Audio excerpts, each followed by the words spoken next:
a te, l'unica bene in un ambito a rubare te. Dica lasciata caria, mi resta ghiaccia resto stato spiegano. Avemo già due tempo di canciare uno.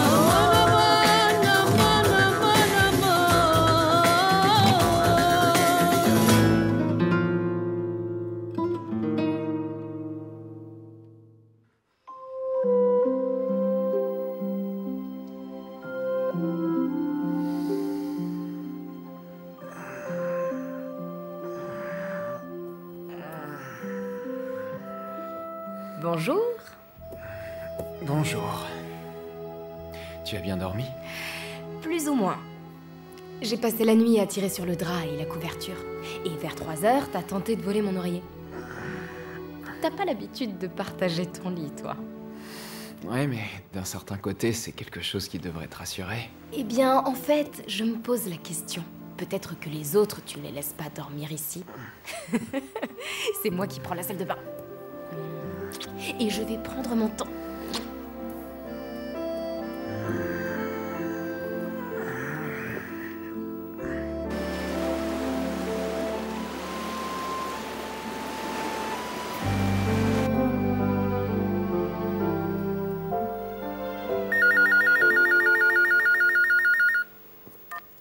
Allô? Bonjour, je voudrais parler à Salvo. Il s'est absenté un instant. Je peux prendre un message si vous voulez, c'est de la part de qui? Je suis son père. Mais ce n'est pas grave, dites-lui de me rappeler quand il pourra. Bonne journée, mademoiselle. Livia. Bonne journée.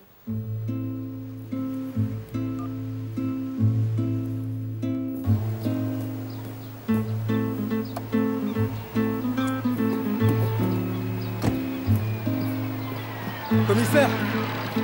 Oh, Dindo! Bonjour. Tu la cherches trop, ta mobilette, c'est dangereux. Vous savez, j'ai pas trop le choix. C'est fou ce que les gens mangent, ils n'arrêtent pas de manger. Et il faut toujours que je leur livre de nouvelles provisions. Oui, mais ça va mal finir, tu sais. Tiens. Mais qu'est-ce que tu fais, là? Eh ben, je cherche la monnaie à vous rendre. Tu veux me rendre le pourboire? Garde-le et la prochaine fois, pense à m'apporter du pesto à la trapanaise. Le meilleur, c'est celui dont le couvercle est vert. De la marque Caruso, d'accord? Je te remercie. Salut, Dindo. C'était qui? Ah, c'était Dindo, le livreur du supermarché. Il est costaud, mais c'est un vrai gamin. Je dépose les courses... On va être en retard. Ah, d'accord. D'habitude, il adore bavarder, mais là, il ne devait pas être d'humeur. Il était peut-être pressé?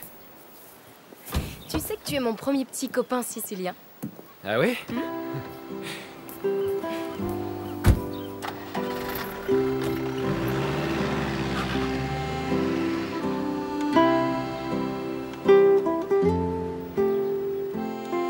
Tu fais quoi alors? Tu reviens le week-end prochain? Mais... Ah, Qu'est-ce qu'il y a? il y a un mais. Mais tu dois forcément avoir mauvaise conscience. Tu sais qu'un jour ou l'autre, tu devras venir chez moi à Bocadas. Je sais, oui. C'est que je suis très pris par le travail. Mais dès que j'en aurai le temps, j'irai te voir. C'est promis.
C'est quoi cette affiche? Un référendum populaire. Cette affiche-là? Ah oui, Signora Un Briguccio. référendum vous vous populaire. rendez compte quand même?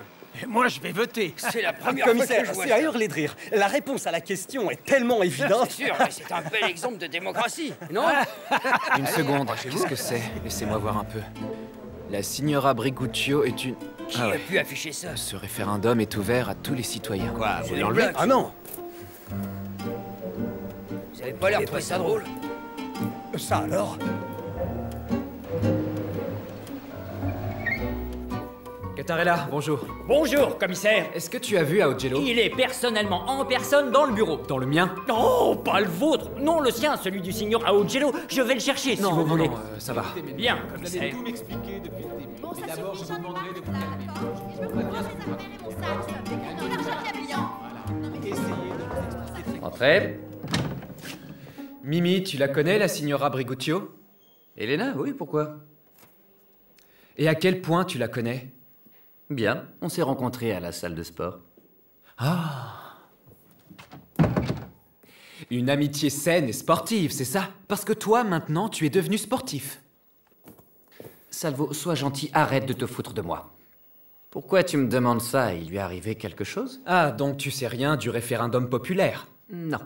Il y a des affiches partout dans les rues de Vigata sur lesquelles on demande si la signora Elena Briguccio serait ou non une P. point de suspension. Le P, ça veut bien dire ce que je pense. Ce que t'es perspicace et intelligent, dis donc. Moi, ça ne m'avait pas traversé l'esprit. J'avais pensé à poissonnière ou professeur ou podologue. Tu te moques de moi. Je ne me moque jamais. Je vais voir. Ah, attends, Mimi, toi qui la connais bien, Qu'est-ce que tu répondrais au référendum? Je te dirai ça à mon retour.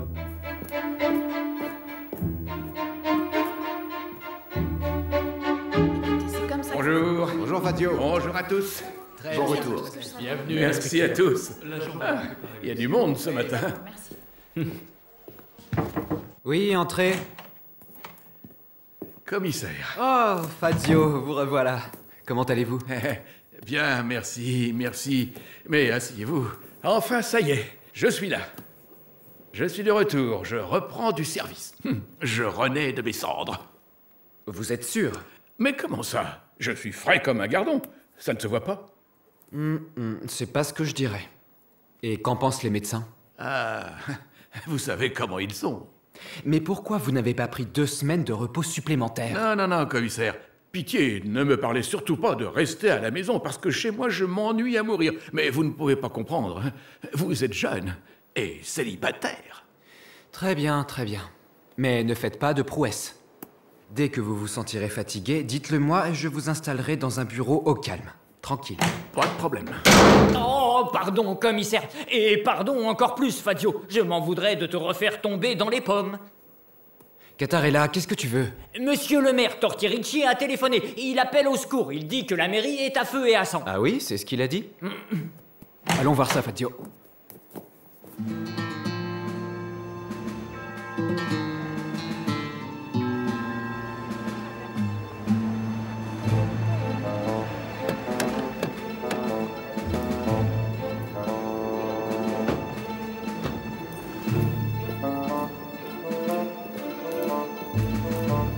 Ouvrez cette porte, espèce de salaud!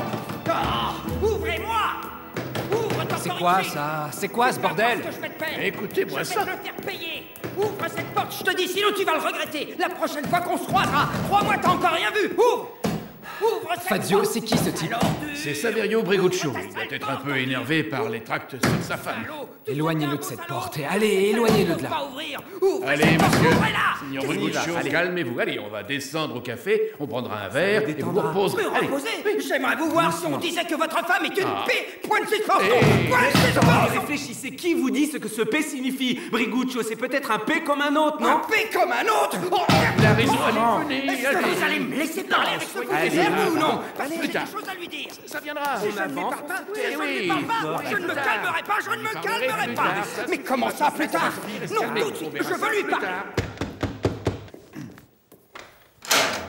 Commissaire, entrez, je vous en prie. Commissaire, vous nous sauvez la vie. À moi et à Guarnota, mon adjoint. Venez vous asseoir. Merci, commissaire. Je vous en prie, Venez vous asseyez-vous. Comment en est-on arrivé là? Commissaire. Pourquoi le signor Briguccio a autant envie, disons-le comme ça, de vous parler? Le problème remonte à des années, commissaire. Briguccio, moi et le signor Guarnota ici présent avons longtemps milité tous les trois dans le même grand parti. Mais toujours dans des courants divergents, opposés, je dirais. Oui. En résumé, l'adjoint Guarnota et moi avons des convictions que ne partage pas Briguccio. Voilà. Par exemple, quand De Gasperi... Non, s'il vous plaît, monsieur le Ce maire. n'est pas la peine, non. Je vous renouvelle ma question. Aujourd'hui, pour quelle raison monsieur Briguccio vous en veut-il?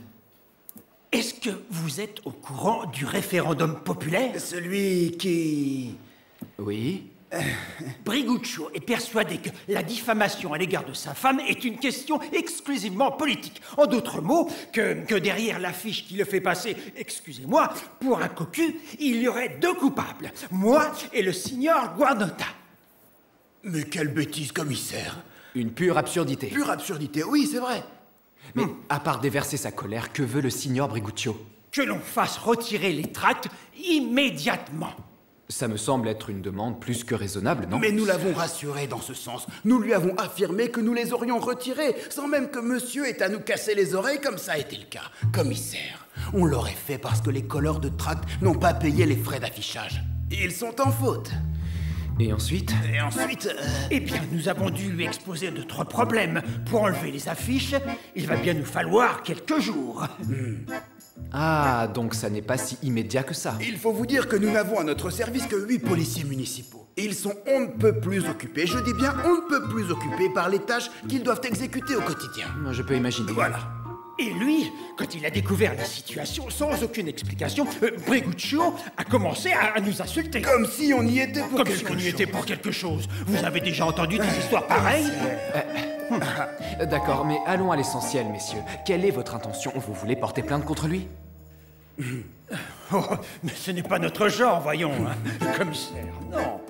Mais vous nous prenez pour qui, commissaire? Allons. Sûrement pas. Tu sais, Salvo, j'ai fait le compte. En tout, il y a une centaine de tracts. Artisanaux, certes, mais en assez grand nombre pour faire parler d'eux. Moi, je n'ai jamais vu autant de monde intéressé par un référendum. Ah, Mimi, c'est ce qu'on appelle la démocratie directe. À ce propos, que disent les premiers résultats? Pour le moment, un choix s'impose. Tout le monde a voté oui. La pauvre Elena est indiscutablement une... Et selon ton point de vue d'expert, c'en est une ou pas? Ah, il faut savoir qu'entre Elena et Saverio Briguccio, il y a au moins 15 ans de différence. Elle, c'est une trentenaire, au mieux de sa forme, et lui, c'est un commerçant de 45 ans ou plus qui flirte avec la politique. Tout les divise. Leur goût, leur éducation. En plus, dans le coin, la rumeur est formelle. Briguccio. Qu'est-ce que c'est? Impuissant, Salvo. Ah, du coup, la pauvre Elena n'a pas le choix et elle se retrouve contrainte de tromper son mari. Ouais, contrainte, c'est ça. Elle doit se trouver de la compagnie à la hauteur. Ah oui, je vois, peut-être un sportif. Un sportif comme toi. Je ne te dirai rien, même sous la torture. Et son mari le sait qu'elle a des amants? Il le sait, il le sait. Tant que la rumeur était faible, il faisait comme si de rien n'était, mais avec un référendum d'une telle portée, un homme politique peut vite se retrouver à la rue, si je peux me permettre. D'après toi, ce référendum pourrait être une manœuvre politique de ses adversaires? Peut-être, oui. Mais ça pourrait être aussi la vengeance d'un amant. Parce qu'Elena, par principe, ne veut pas de longues histoires. Disons que c'est sa façon à elle de rester fidèle à son mari, tu vois? Ah, et de s'envoyer en l'air sans conséquence. Salvo, quand tu t'y mets, tu es d'une vulgarité déconcertante. Mais tu as presque raison. De toute façon, d'après moi, toute cette histoire n'est qu'une simple rumeur de village. Des affaires bien plus sérieuses nous attendent.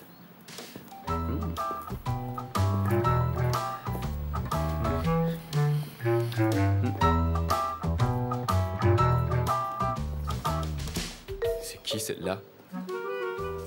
Hein? Qui c'est? C'est la femme de mon dentiste. Donc j'imagine que t'as souvent mal aux dents? Non, mais jamais je me permettrais.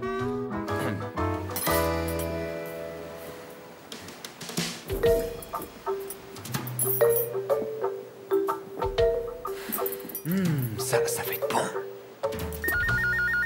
Oh merde, mais c'est pas vrai. Allô? Bonsoir, Salvo. Je pensais que tu serais sorti. Livia, salut. Comment ça va? T'es arrivé? Tu as fait bonne route? Oui, je suis allée au bureau directement. Et toi? Tu dois être fatigué. Heureusement, tu as le lit pour toi tout seul. Enfin, j'espère. Tu vas pouvoir bien dormir, non? Ah, oui, peut-être. Alors, bonne nuit, Salvo. Bonne nuit, Livia. Ah, attends, tu as rappelé ton père? Pas encore, mais j'étais justement sur le point de faire son numéro quand tu m'as appelé. Super. Alors, bonne soirée. Bonne soirée.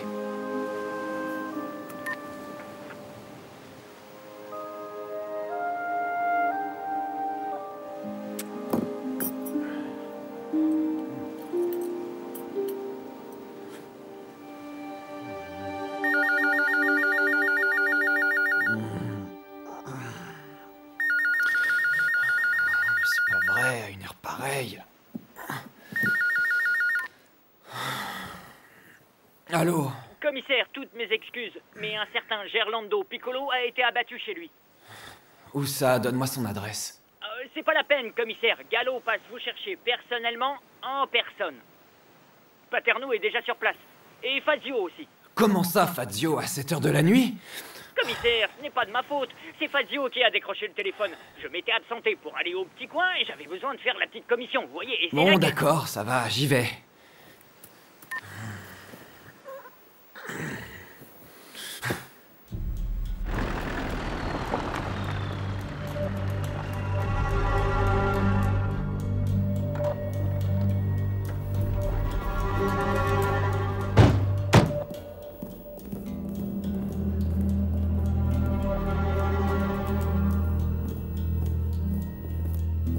Paterno, tu bois? Non mais ça va pas la tête? Non, c'est pas pour moi, c'est pour la nièce de la victime. Elle est complètement bouleversée. Où est le corps? Au premier étage. Il faut prendre l'escalier extérieur. Où tu vas? Attends ici. Ah oui, et qu'est-ce que je fais? Révise tes tables de multiplication et arrête de poser des questions. Merde.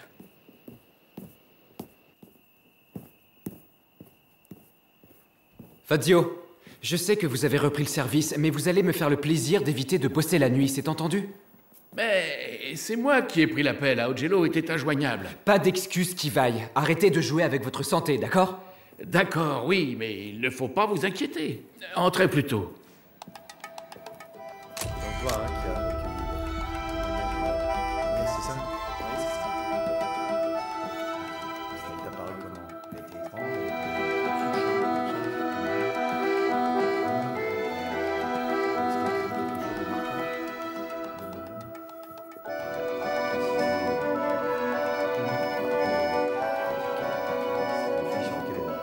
Gerlando Piccolo, 67 ans, veuf. Il a été facteur toute sa vie, jusqu'à sa retraite il y a 6 ans. Il est entièrement nu, il ne porte même pas de sous-vêtements. Vous avez vu ce revolver? Oui, mais ce n'est pas celui qui l'a tué.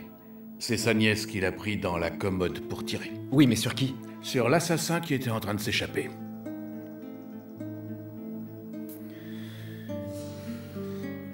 Il y a une autre question. Qui dormait avec Piccolo quand l'assassin est entré? Oui, vous avez vu que le lit était défait des deux côtés. Non, c'est tout ce qu'elle m'a dit. Ok. Elle a trouvé le corps comme ça. Quand t'as touché à rien, tout était comme ça. Non, tout était comme ça. Il n'y avait pas une odeur particulière.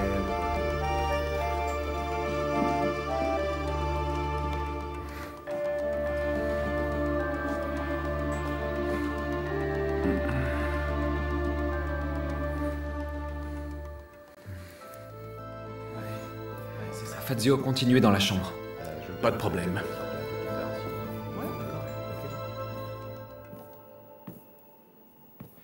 Commissaire Montalbano. Enchantée.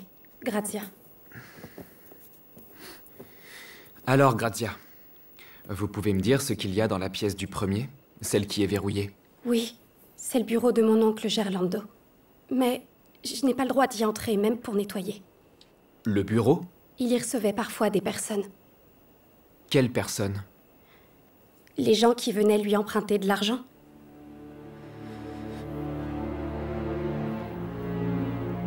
Et il recevait beaucoup de personnes? Ça, j'en sais rien du tout. Elles entraient jamais ici. Pour aller voir mon oncle dans son bureau, les clients passaient par l'escalier extérieur, celui qui mène à la porte-fenêtre, qui est toujours fermée. Il n'y avait que mon oncle qui avait les clés. Paterno, va voir le bureau. Récupère les clés et va y jeter un coup d'œil avec Fazio. Très bien, j'y vais tout de suite.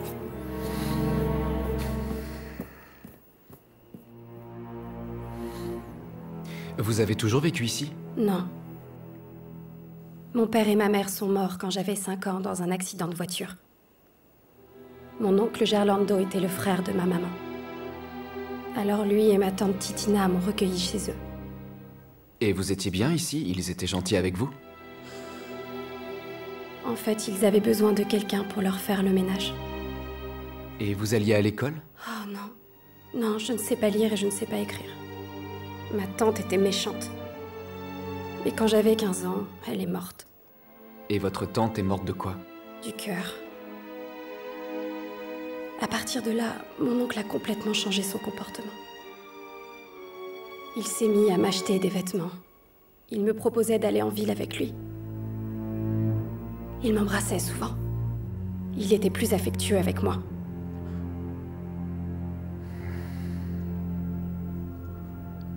Vous avez un petit ami? Moi? Non, non. Commissaire, excusez-moi de vous interrompre, mais on vient d'ouvrir le bureau. Si vous voulez voir, moi je resterai ici. Très bien. Je reviens. Ouais, d'accord.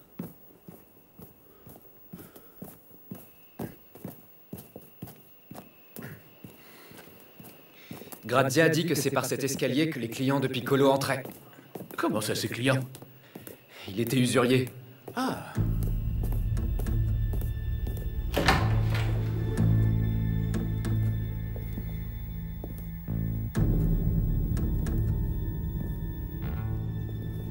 Le coffre-fort est verrouillé.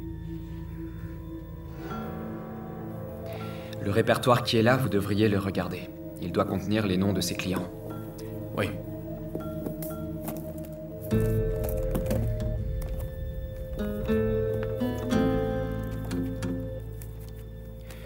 Une pièce à porter au dossier. Je retourne voir Grazia. D'accord. Tenez, buvez une goutte de vermouth. Non, non, rassieds-toi. Alors, Grazia. Racontez-moi ce qui s'est passé ce soir. Oui. Voilà. Mon oncle Gerlando, comme tous les soirs, à 10h, a éteint la télévision. Et il est allé se coucher. Donc moi, j'ai pris le balai et la pelle et je me suis mise à nettoyer le sol de la cuisine. Et puis quand j'ai tout fini, je suis allée me mettre au lit. Et qui avait fermé la porte-fenêtre? C'est lui. Il avait l'habitude de toujours faire ça avant de venir manger. Il l'a fermé à clé. Et il suspendait les clés au crochet qui est à côté de la porte. Les clés sont là. La porte ne présente aucun signe d'effraction. L'assassin a probablement utilisé un double des clés. Pourquoi utiliser le singulier? Il y a peut-être plusieurs assassins? Non, non, commissaire, il n'y avait qu'un homme. Je venais de me mettre au lit quand... j'ai entendu un grand bruit et je me suis levée. J'ai pensé que c'était peut-être mon oncle qui se sentait mal. J'ai pris peur. Et comme il mangeait beaucoup, il faisait souvent des malaises après le repas. Alors je suis montée à l'étage en courant. J'étais pieds nus. Et j'ai remarqué que la lumière de la chambre était allumée. Et la première chose que j'ai vue en entrant, c'était mon oncle. Il était allongé au milieu du lit, avec du sang qui sortait de sa bouche et sur sa poitrine. Sa tête était contre la tête de lit. Ensuite, j'ai entendu un bruit et j'ai vu quelqu'un qui courait vers la porte. Alors, je me suis souvenue de l'arme cachée dans le tiroir de la table de nuit. Je l'ai prise et j'ai tiré par la fenêtre. Quand j'ai tiré, il était déjà dans la cour. Après, je suis descendue pour le poursuivre, mais lui, il a disparu dans le noir et je l'ai perdu de vue. On n'y voyait pratiquement rien. Du coup, je suis remontée même si je savais parfaitement que mon oncle était mort. Et le revolver m'a glissé des mains parce que je n'avais plus du tout de force.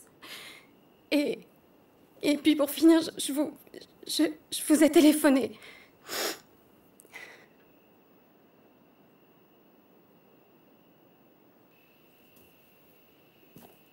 Gallo, viens, on y va. Commissaire, venez voir une minute.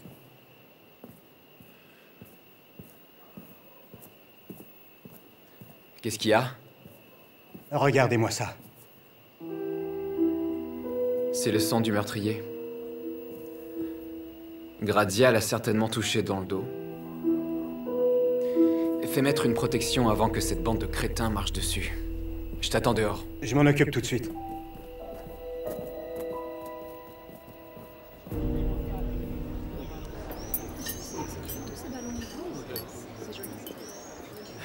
Commissaire, excusez-moi, je viens vous informer des dernières avancées de l'affaire Piccolo. Pas maintenant, Fazio. Hein? Plus tard. Pour le moment, s'il vous plaît, asseyez-vous. Et vous allez commander quelque chose à manger. Quelque chose de léger. Un poisson grillé, un merlu au courbouillon, sans graisse ni cholestérol. Le vin, vous pouvez? Ah, bien sûr. Ah, non. Et comment ça? De l'eau, c'est mieux. Le vin, ça fait du mal. Si vous le dites.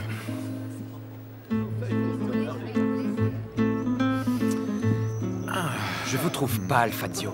Mais qu'est-ce que vous racontez, commissaire? Je vais très très bien. Il est vrai que si vous me fusillez du regard comme le fait ma femme, là, je vais être très mal. D'accord pour un verre de vin. Ah, avec le poisson. D'accord.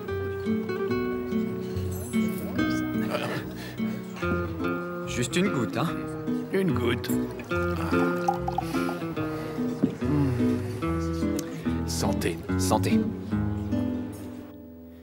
Bon, racontez-moi tout, Fazio. D'abord, je dois vous dire que la maison de Gerlando Piccolo a été mise sous scellé. Et comme sa nièce n'avait nulle part où aller, Paterno a demandé à sa femme s'il pouvait l'héberger. Elle a dit oui, et maintenant, Grazia est chez Paterno. C'est gentil de sa part. Ah, au fait, Fazio, est-ce que vous avez signalé au juge que le lit de l'oncle était défait des deux côtés? Bien sûr que oui. Et devinez ce que le juge Tomaseo en pense. Le juge est convaincu d'avoir affaire à un délit classique des bas-fonds du milieu homosexuel. Bon. Et que Gerlando Piccolo aurait ramené un homme chez lui qui, après avoir couché avec lui, aurait tenté de le dépouiller et lui aurait ensuite tiré dessus. Et Grazia, qu'est-ce qu'elle en dit, elle? Grazia a dit que de temps en temps, en refaisant le lit de son oncle, elle s'était rendue compte qu'il avait eu de la compagnie. Mais toujours des femmes, jamais des hommes. Elle ne les a jamais vus parce que son oncle les faisait passer par l'escalier extérieur, jamais par la porte principale. Et quand ils avaient fini, elle s'en allait par le même chemin et l'oncle fermait la porte avec un cadenas. Comme quand on l'a découvert. Oui, mais Grazia nous a révélé autre chose. Les draps froissés des deux côtés du lit ne signifient pas que son oncle avait eu de la compagnie. Gerlando Piccolo, de son vivant, mangeait comme un porc et ne passait pas une nuit sans avoir des brûlures d'estomac ou des maux divers. Et il se tournait et retournait dans tous les sens dans son lit. Il avait des nuits très agitées. Hé! Qu'est-ce que vous faites, là? Dégagez tout de suite! Dégagez! Petit malin, va!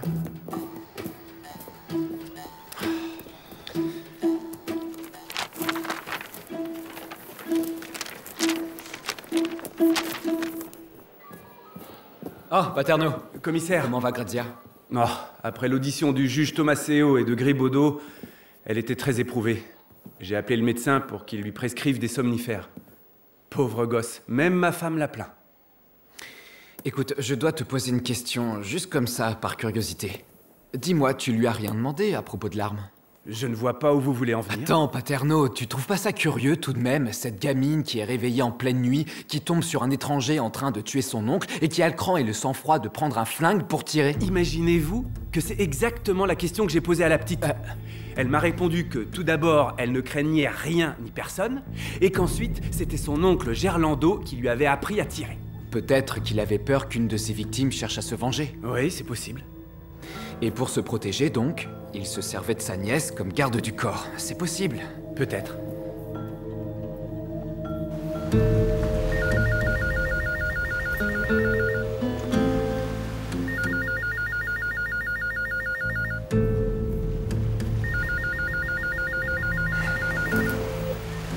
Oui, allô?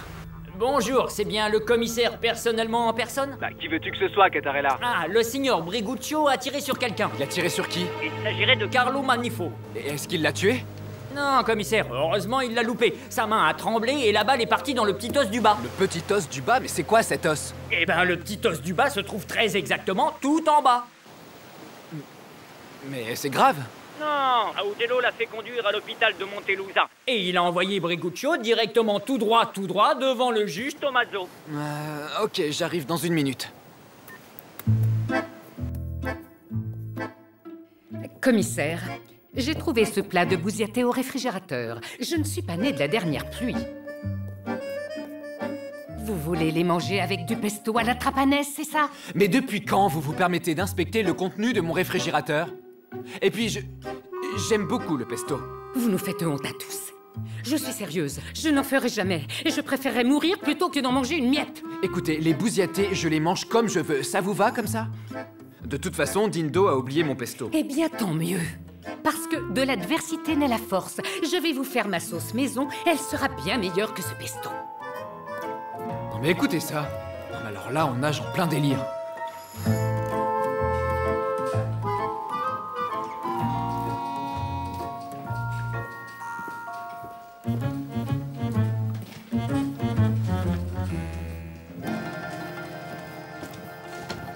Tu veux bien m'expliquer cette histoire de petit os?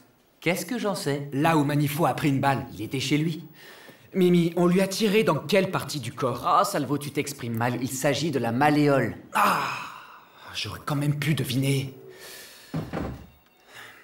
Alors, raconte-moi tout. Comment va Manifo? Comment il va? Bah, il est à l'hôpital, blessé et sous le choc. Il ne parle pas, du coup, on n'a pas pu le questionner. Et toi, quelle est ton opinion sur cette farce qui, apparemment, a tourné à la tragédie? 2 hypothèses. Soit il s'agit bien d'un imbécile qui, pour se venger d'Elena, imprime et affiche ses tracts sans se rendre compte des conséquences. Soit il s'agit d'une opération montée de toutes pièces dans le but de nuire à Briguccio. Une opération politique. Le signor Briguccio est l'opposant le plus sérieux de Tortorici, et il a de nombreux partisans. Et si on considère la première hypothèse, celle de l'amant éconduit, je veux dire. Tu sais avec qui la signora Elena se distrayait depuis quelque temps? Et pourquoi tu l'appelles signora? Bah quoi, tu veux que je l'appelle comment? Non, Salvo, c'est toi qui dis signora bizarrement, comme si tu disais putain, non? Oh, mais je ne me permettrai jamais. Ouais, c'est ça, enfin... ouais. Bon, je vais tenter d'en savoir plus sur les relations d'Elena. En tout cas, une chose est certaine. Briguccio a tiré sur la mauvaise personne. Sûrement. C'est sur toi qu'il aurait dû tirer. D'après ce que j'ai entendu, Carlo Manifo n'est pas vraiment du genre à avoir une liaison. En gros, il est marié, sans enfant, amoureux de sa femme. Un type sérieux, il enseigne l'italien et son expérience est reconnue à l'étranger. Fais-moi confiance. J'ai du nez pour ces choses-là. Elena n'a pas pu avoir une aventure avec Manifo, crois-moi. Et les Manifo et les Briguccio se connaissaient avant ces démêlés? Tu veux rire? Bah, qu'est-ce qu'il y a? Mais enfin, ils habitent sur le même palier, ils sont voisins. Quoi, on te l'a pas dit? Qui aurait dû me le dire? Catarella aurait dû me le dire? Et puis autre chose, est-ce que tu sais si Briguccio a été entendu par le substitut du procureur? Ouais. Il a dit que Manifo avait tenté sa chance avec Elena, mais qu'elle n'avait rien voulu savoir, et qu'alors il s'était vengé en lançant le référendum. Messieurs, je vous demande pardon, mais la signora Pinuccio est là. Est-ce que je la fais entrer? Briguccio, pardon.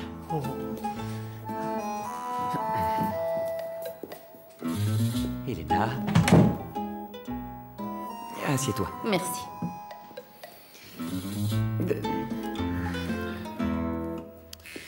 Je suis venue témoigner spontanément et expliquer les raisons du comportement de mon mari Saverio. Oui, et on vous écoute, madame. On a appris que les Manifo et vous étiez voisins de palier. En effet, commissaire.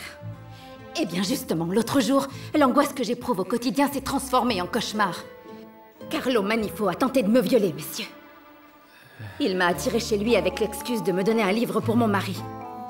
À peine j'étais entrée qu'il me poussait sur le canapé. Avec un bras, il me retenait fermement et avec l'autre, il tentait de me déshabiller. Mais je me suis défendue. Et grâce à Dieu, j'ai pu m'échapper. Oui, j'imagine qu'ensuite, vous avez tout raconté à votre mari, non? Eh bien, en fait, commissaire, pour éviter un nouveau drame, je n'en ai pas dit un mot à Saverio. Mais cette canaille de Manifo, pour me faire payer de l'avoir rejeté, a fait imprimer les tracts et les a affichés partout dans la ville. Et là, Saverio est devenu comme fou. Alors j'ai dû lui avouer la vérité. Et lui montrer ça aussi.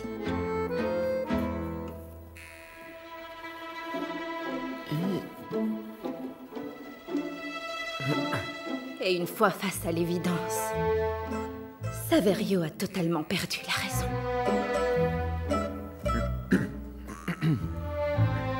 Bon.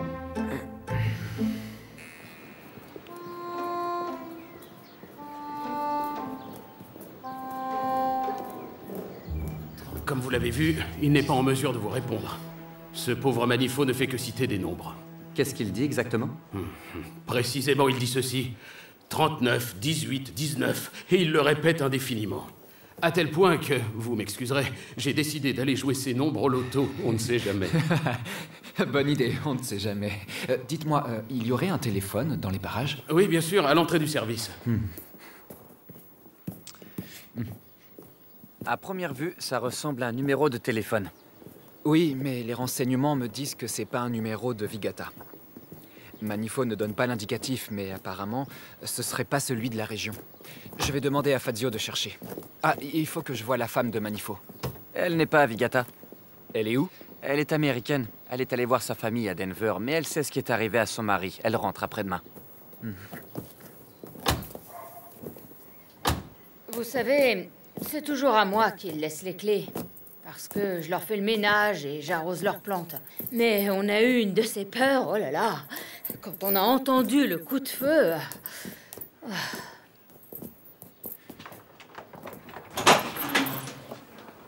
La signora Briguccio, elle est chez elle? Non, elle est allée chez son père à Montelusa. Entrez, commissaire. Entrez, suivez-moi, messieurs.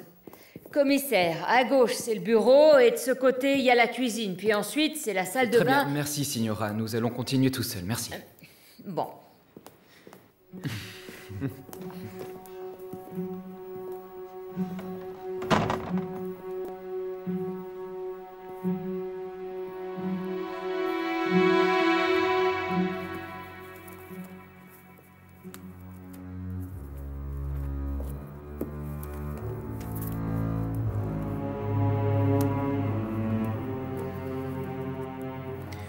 Mythes et histoires dans la Bible. Le Pentateuque. Celui-ci, c'est lui qui l'a écrit. Exégèse de la Genèse, Carlo Manifo. Il n'y a pas le moindre indice. Il y a très peu de numéros dans son répertoire et surtout le 39, 18, 19 n'apparaît nulle part. Si tu veux mon avis, on cherche une aiguille dans une botte de foin, là.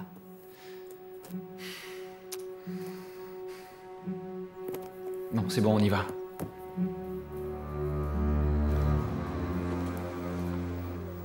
Gallo, Paterno, Fazio, je vous attends dans mon bureau.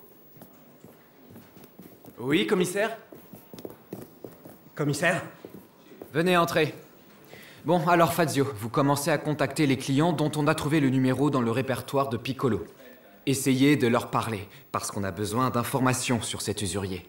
Et toi, Paterno, tu vas rentrer chez toi et faire parler Grazia. Débrouille-toi pour qu'elle se sente à l'aise et qu'elle se confie. Avec un peu de chance, elle se souviendra de quelque chose en particulier. Ce sera tout pour le moment. Et moi, commissaire? Mais est-ce que je t'ai dit de venir? Oui. Et je fais quoi? Toi, tu restes ici, à disposition, d'accord? Comme vous voudrez.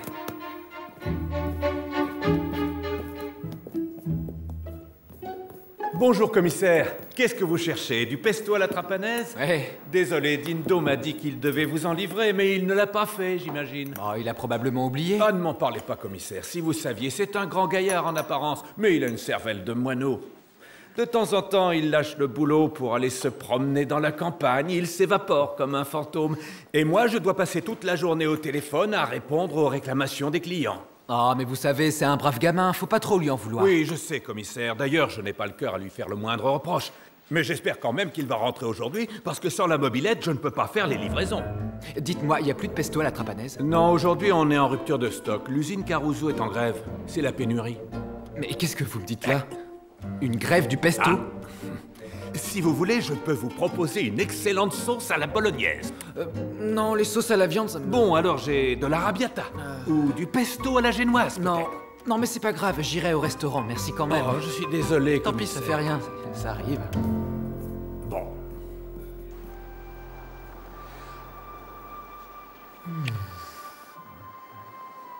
Adelina ne fait pas le pesto, mais sa sauce sera parfaite sur les bousiatés. Téléphonez au numéro qui s'affiche sur votre écran et nous vous enverrons gratuitement une Bible. Parce que l'homme trouvera son salut dans ses textes sacrés. Une Bible gratuite, c'est super ça. Notre souhait est que tout le monde puisse entendre et suivre la parole de Dieu. Chers amis, lisons ensemble la Bible. Deutéronome, chapitre 20, versets 19 et 20. Mais t'es vraiment le roi des cons, Montalbano. Avec laquelle tu es en guerre, tu ne détruiras point les arbres en y portant la hache, tu t'en nourriras.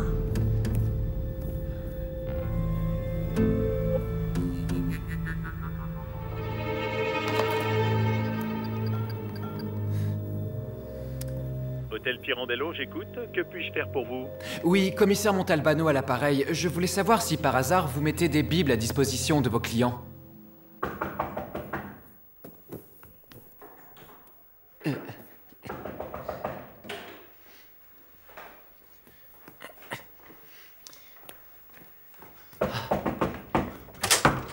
Genèse, chapitre 39, versets 18 et 19. Mais comme j'ai élevé la voix et j'ai crié, il a laissé son vêtement près de moi et s'est enfui dehors.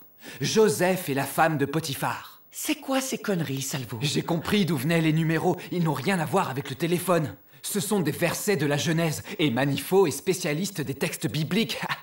C'est comme s'il voulait nous raconter l'histoire de Joseph et de la femme de Potiphar. Assieds-toi, je te la raconte. Non mais c'est bon, tu me la raconteras demain. Joseph travaillait avec Potiphar, qui était un des capitaines du Pharaon.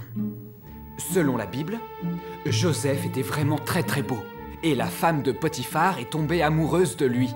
Et elle est tombée tellement amoureuse qu'elle a tout essayé pour le pousser à faire des folies.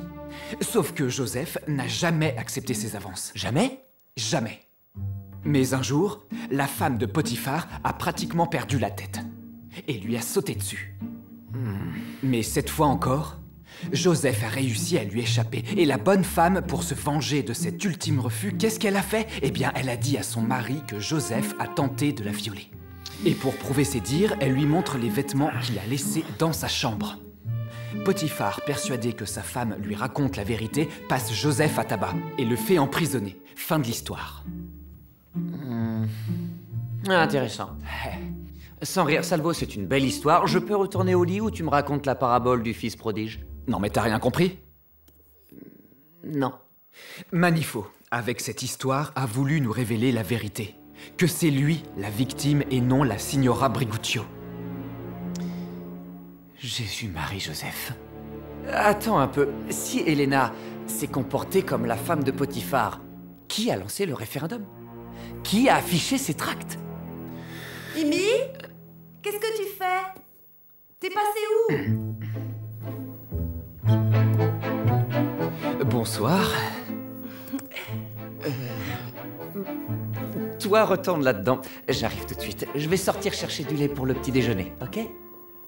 Alors comme ça, tu vas chercher du lait pour le petit déjeuner? Je te savais pas aussi prévenant. Salvo, tu n'as rien vu, hein? Garde-le pour toi. Si son mari l'apprend, il m'arrachera la mâchoire sans anesthésie. J'ai vu qu'elle était très belle. Je sais. Rentre vite te plonger dans la Bible. Allez, bonne nuit. Ciao.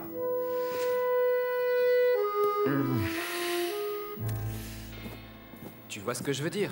Elena Briguccio s'est entichée d'un homme inaccessible, Carlo Manifo. Elle a tout entrepris pour qu'il comprenne, mais lui a fait la sourde oreille. Jusqu'à ce que la femme de Manifo parte à Denver et qu'Elena en profite. Exactement. Sauf que là encore, Manifo n'a pas cédé à ses avances. Et pour Elena, cet ultime refus a été insupportable. Alors elle a décidé de se venger. Elle a convaincu quelqu'un, peut-être un de ses amants, je ne sais pas, quelqu'un qui a un ordinateur et une imprimante, de fabriquer les affiches et de les placarder dans tout le pays. J'y pense, Salvo, tu sais que ces derniers temps, à la salle de sport, Elena a tapé dans l'œil d'un gamin d'à peine 18 ans. C'est le fils de Petruzzello, l'avocat. Et tu sais qu'à cet âge-là, ils peuvent passer des heures devant leur écran d'ordinateur. Puis elle a fait croire à son mari que Manifo l'avait attirée dans un piège et avait tenté de la violer. Elle lui a montré les marques de ses cuisses. Et elle a dû le convaincre que toute cette histoire de référendum était une invention de Manifo pour se venger d'elle. Et Saverio Briguccio, devenu un cocu notoire, n'avait plus qu'à tuer Manifo. Mais comme c'est un homme prudent, il a tiré dans la cheville. Ça coule de source. Demain, j'aborderai le gamin qui en pince pour Elena. C'est sûrement lui qui a écrit et imprimé les affiches parce qu'un adulte aurait probablement refusé. Bonjour, commissaire. Un signor Koulia veut vous parler personnellement en personne. Très bien, passe-le-moi. Je ne peux pas, commissaire. Le signor Koulia vous attend personnellement en personne dans votre bureau. Oui, allô. Oui, vous êtes toujours en ligne? Bonjour, commissaire.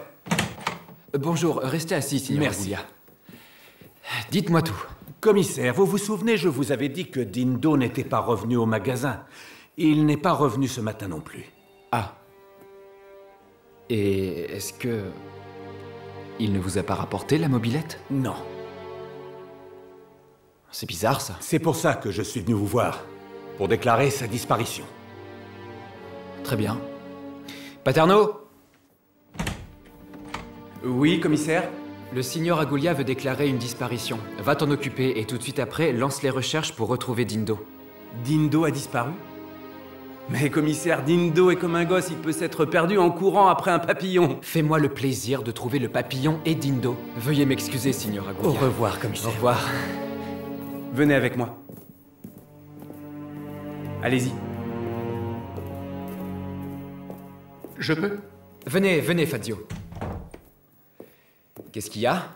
Les noms que j'ai trouvés dans le répertoire de Piccolo sont ceux de clients faiblement endettés, qui doivent entre 100 000 lire et 20 à 30 millions. S'il avait de plus gros clients, et je suis certain qu'il en avait, dans la maison, il doit y avoir une autre liste. Quoi qu'il en soit, de son vivant, Gerlando Piccolo était un sacré salopard. C'est-à-dire? Les gens du coin disent tous la même chose. Quel que soit le nom de l'assassin de Piccolo, il mérite une statue bien au centre de la place. Celui qui avait le malheur de se faire prêter 100 lire, au bout de 6 mois, lui en devait 1000. Et en plus d'être une sangsue, c'était aussi un porc. Comment ça? Ce porc profitait des femmes dans le besoin. De toutes. Et même avant de leur prêter de l'argent, il volait un acompte en nature sur les intérêts. Vous avez réussi à parler à quelques personnes de la liste? À une seule. Mais il faut les comprendre. D'un certain côté, ils ont honte, et de l'autre, ils ont la trouille. Et avant tout, comme me l'a dit la veuve Colaggiani, ils ne veulent pas causer de tort à l'assassin, vous voyez. Je vois parfaitement, Fazio. Donc, si, comme vous le dites, Piccolo abusait de pauvres femmes, il faut ajouter à la liste des meurtriers potentiels les maris déshonorés et les frères qui veulent les venger, voire les femmes elles-mêmes. Les pauvres victimes de ce salaud de Piccolo. Si je comprends bien, vous ne croyez pas qu'il s'agit d'un cambriolage qui a mal tourné et a fini en meurtre? Parce que c'est ce que vous croyez? Moi, non, non. Et moi non plus. Ce n'est pas parce que je suis jeune que je suis idiot, Fazio. Non, commissaire, loin de moi cette pensée. Vous savez quelle était la réaction de Piccolo quand quelqu'un se rebellait ou refusait de se faire encore sucer le sang? Il lui envoyait son homme de main et le rebelle payait tout de suite. Quel homme? Ah, ça, on ne me l'a pas dit, mais sûrement un dur. Laissez-moi 24 heures et je suis certain de vous ramener tout sur ce gars. Je n'en doute pas. Ah, et appelez Iachino, le serrurier, pour qu'il ouvre le coffre-fort de Piccolo. Peut-être qu'on y trouvera un dossier avec de nouveaux noms. Ce n'est pas la peine, on a déjà la clé. La voilà.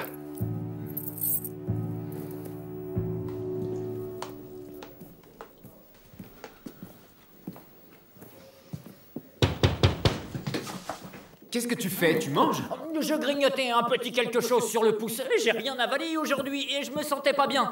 Mais je vais ranger mon plat. Une dernière petite cuillère et... Une minute, fais voir.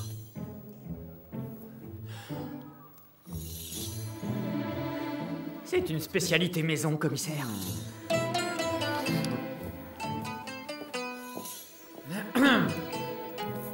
Je te présente Hugo Petruzzello, le fils de l'avocat.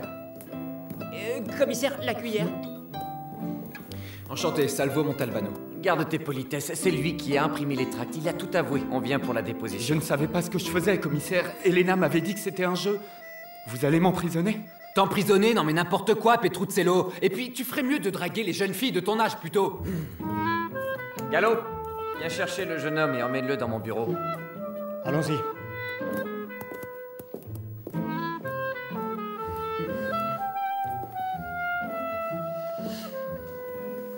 Quand j'aurai pris la déposition, je demanderai un mandat d'arrestation pour Elena.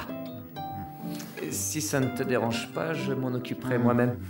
C'est une situation particulièrement délicate. Je le fais pour Elena. Bon appétit. Merci. C'est bon, Catarella. C'était bon, commissaire. Range-moi tout ça. Si un criminel débarquait ici, on aurait l'air de quoi, nous, hein? Je vais faire la vaisselle.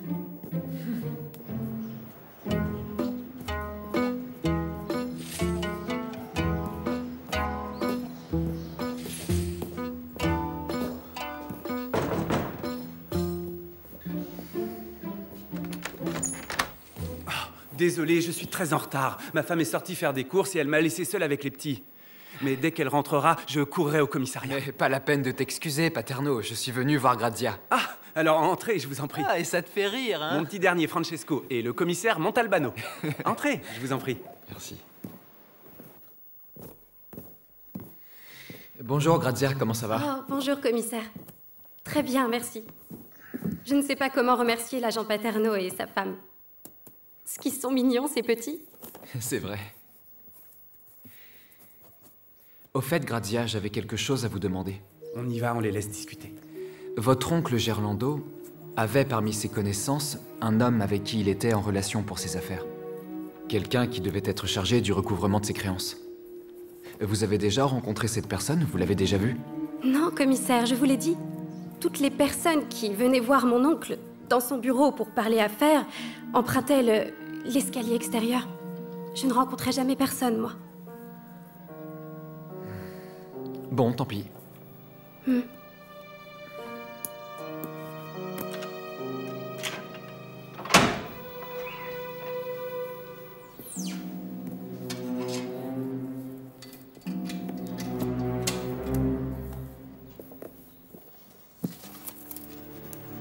Commissaire, vous avez découvert quelque chose? 200 000 lire.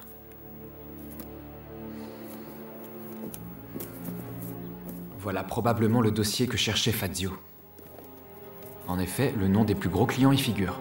Des prêts de 50 millions de lire minimum. Un volume d'affaires digne d'un compte suisse. Je suis d'accord avec vous, mais c'est seulement 200 000 lire. La police scientifique a trouvé de l'argent dans le pantalon de Piccolo? Oui, 300 000 et des poussières. Comment c'est possible? Il y avait plus d'argent dans son pantalon que dans le coffre-fort? S'il s'agissait bien d'un cambriolage, il l'aurait pris, l'argent, non? Or, ils n'y ont pas touché. Non.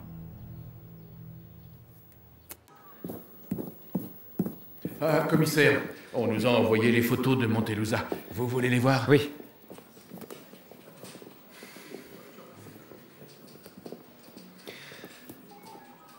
Pour une fois, le photographe a été un peu scrupuleux.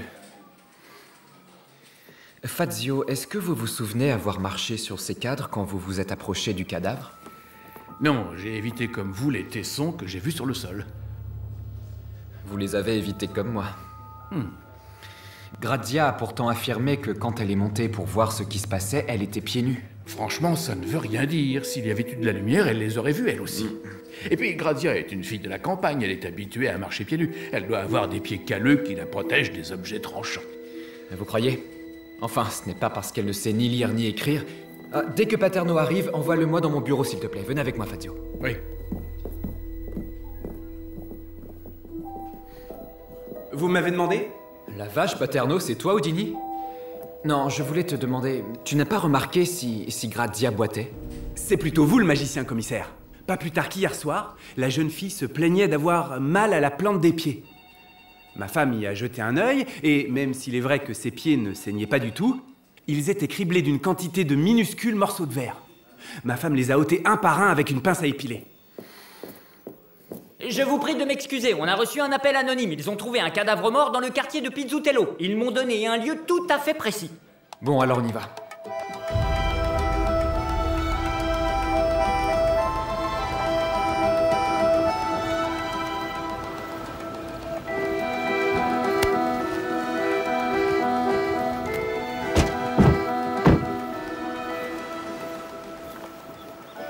Les couples viennent ici pour faire l'amour. Qu'est-ce qui te prend, Paterno? Un petit accès de romantisme ou quoi? Commissaire, vous avez remarqué, on est tout près de la maison de Gerlando Piccolo. Ah oui, c'est vrai. Elle ne doit pas être à plus d'1 kilomètre. Mhm.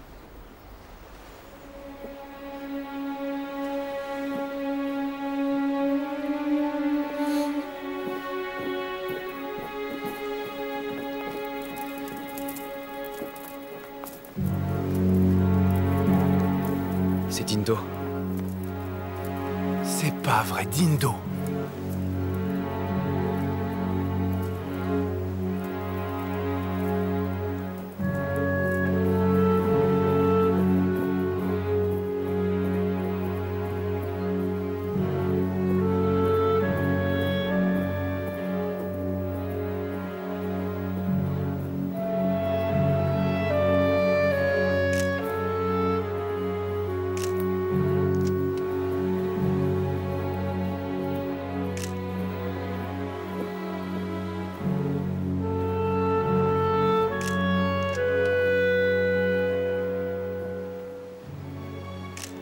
Mon Dieu, qui peut avoir fait une chose pareille à ce pauvre garçon innocent? C'est sans doute Grazia. Grazia? Involontairement, oui. Après que Dindo a abattu son oncle Gerlando. Dindo, un assassin? Si les choses se sont passées comme je le pense, on devrait trouver tout près d'ici le pistolet avec lequel Dindo a tué l'oncle Gerlando. Il faut qu'on le trouve.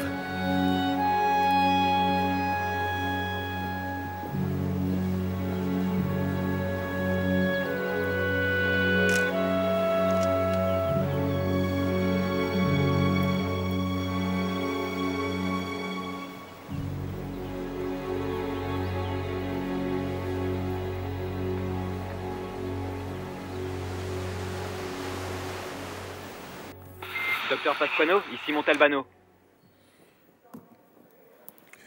Et qui d'autre que vous pourrait me casser les burnes par la voie des ondes? Qu'est-ce que vous voulez? Est-ce que vous avez eu le temps de regarder le cadavre de Gerlando Piccolo? Oui, monsieur, à l'extérieur et à l'intérieur. Et vos conclusions, c'est quoi? Y a rien à dire. Il s'est fait abattre d'une seule balle. Il est mort sur le coup. Les détails, vous les trouverez dans mon rapport. Si on ne l'avait pas tué, il serait resté frais comme un gardon jusqu'à 100 ans. En plus, il venait de prendre du bon temps avec quelqu'un. C'est-à-dire avant de se prendre une balle? Non, après. Il a tiré son coup une fois mort. Qu'est-ce que c'est que ces questions à la con, Montalbano? Écoutez, Pasquano, aujourd'hui, je ne suis vraiment pas d'humeur. Venez plutôt me rejoindre à Pizzutello. J'ai encore besoin de vos services. Pauvre crétin, va. Rien à faire, commissaire. On n'a pas retrouvé d'armes. Bon, tant pis. Moi, je vais retourner au commissariat. Vous attendez la police scientifique et le docteur Pasquano. Ah, et dites à Muno de comparer les empreintes digitales de Dindo avec celles qu'on a trouvées dans la chambre à coucher de Piccolo. Et pour être sûr de ne pas nous tromper, demandez une comparaison entre le sang de Dindo et celui qu'on a relevé devant la maison, d'accord? Très bien, commissaire.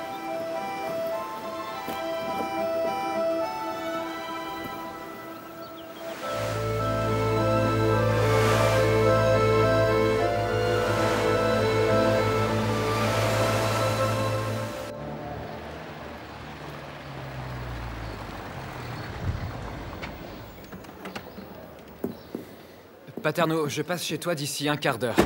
Je viens te chercher avec Grazia pour aller faire une visite de la maison de Piccolo. Mais ne dis surtout rien pour Dindo. D'accord, à tout à l'heure.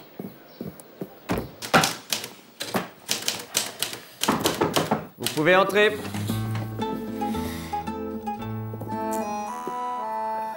Je ne dérange pas trop? Non.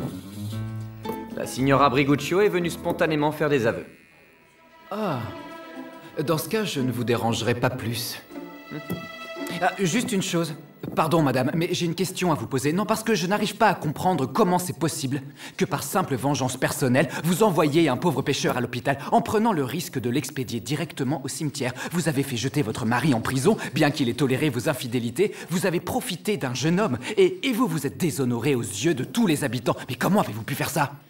Commissaire, selon toute évidence, vous ne comprenez strictement rien aux femmes. Vous devriez consulter votre adjoint, le signor Raugello. Lui, il les comprend tout à fait. S'il te plaît, Gallo, mets-le au PV, ça. C'est ça, salut.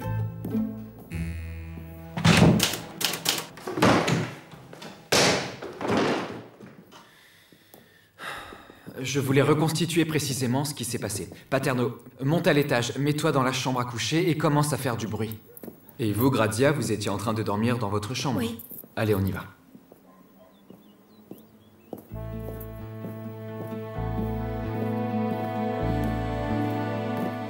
Vous allez refaire exactement ce que vous avez fait cette nuit-là, d'accord?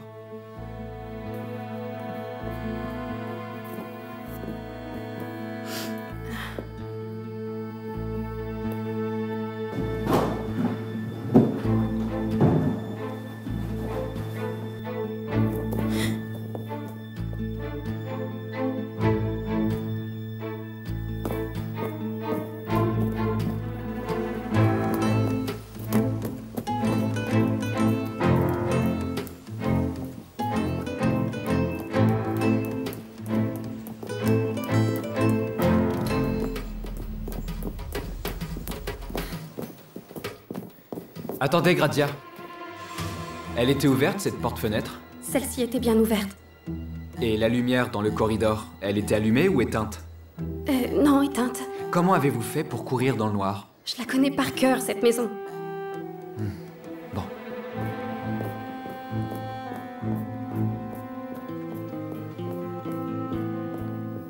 Et celle-là, elle était ouverte ou fermée? Celle-ci était grande ouverte, puisque du corridor, j'ai vu que la lumière était allumée. Si elle avait été fermée, je n'aurais pas pu voir. Vous pouvez entrer.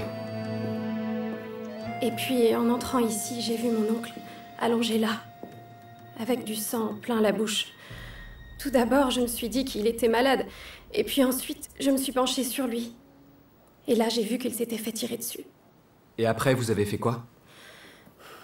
Après, j'ai levé les yeux, parce que j'ai entendu un bruit, et j'ai vu quelqu'un sortir de derrière la porte, là, où il s'était caché en m'entendant arriver. Quoi, là? Ouais, Comment a-t-il pu vous entendre alors que vous étiez pieds nus? oui, mais pendant que je montais, j'ai appelé 2 fois mon oncle. Paterno, tu fais l'assassin. Tu descends l'escalier en courant, tu traverses la cour, et vous allez me montrer comment vous avez saisi l'arme et l'avez pris pour cible. Ça va aller? Oui, commissaire. Vas-y, cours.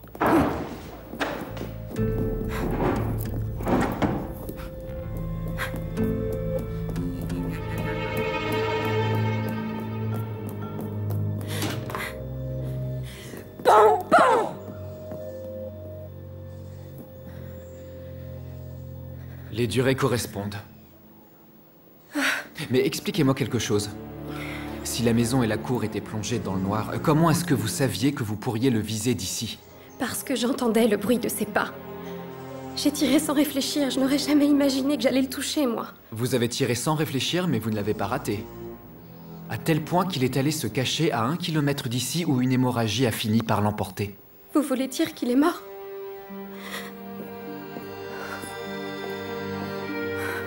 Qu'est-ce qui va m'arriver?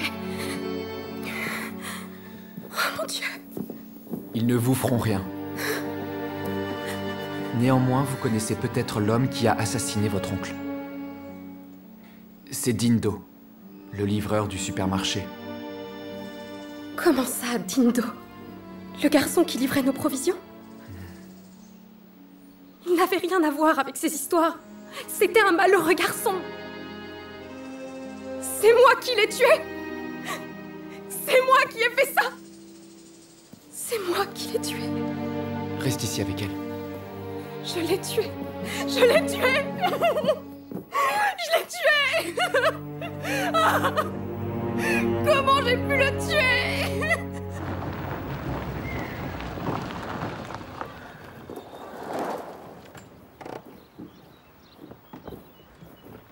Ah, commissaire Montalbano.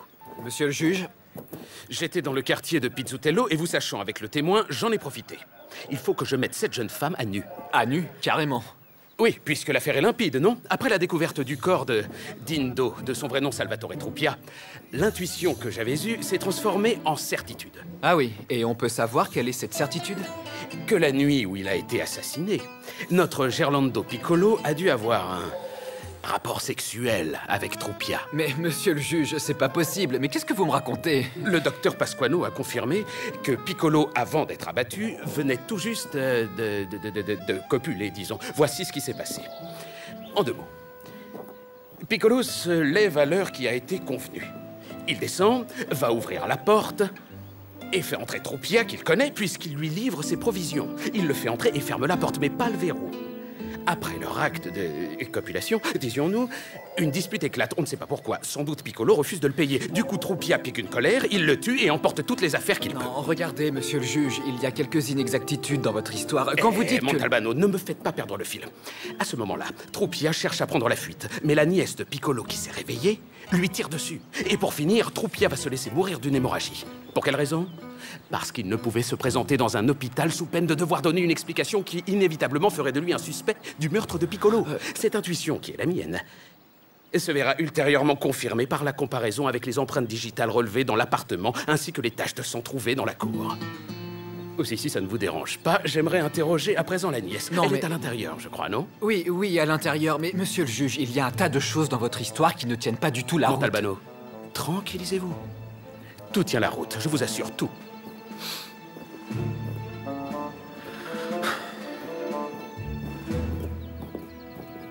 Alors, mademoiselle, votre oncle était donc homosexuel? Non, mon oncle aimait les femmes. Monsieur le juge, tout le monde le savait à Vigata, Gerlando aimait les femmes. Mais la vox populi n'est pas toujours la vox dei. Donc, mademoiselle, vous êtes absolument certaine que votre oncle ne fréquentait que des femmes? Je n'ai jamais vu qui il recevait la nuit. Il aurait par conséquent autant pu s'agir d'hommes que de femmes. On ne peut exclure le fait qu'il s'agissait aussi d'hommes. Je vous en prie, monsieur le juge, vous n'allez pas continuer sur ce terrain. Vous n'avez jamais entendu parler de bisexualité? Commissaire, permettez-moi de vous dire que ce type de pratique perverse est très largement répandu de nos jours. Vous êtes jeune, mais moi j'en ai rencontré beaucoup de ces bisexuels. Des gens qui papillonnent par-ci, par-là, sans faire de distinction d'aucune sorte. Comment dites-vous déjà en Sicile? Attendez. Des gens de mœurs légères.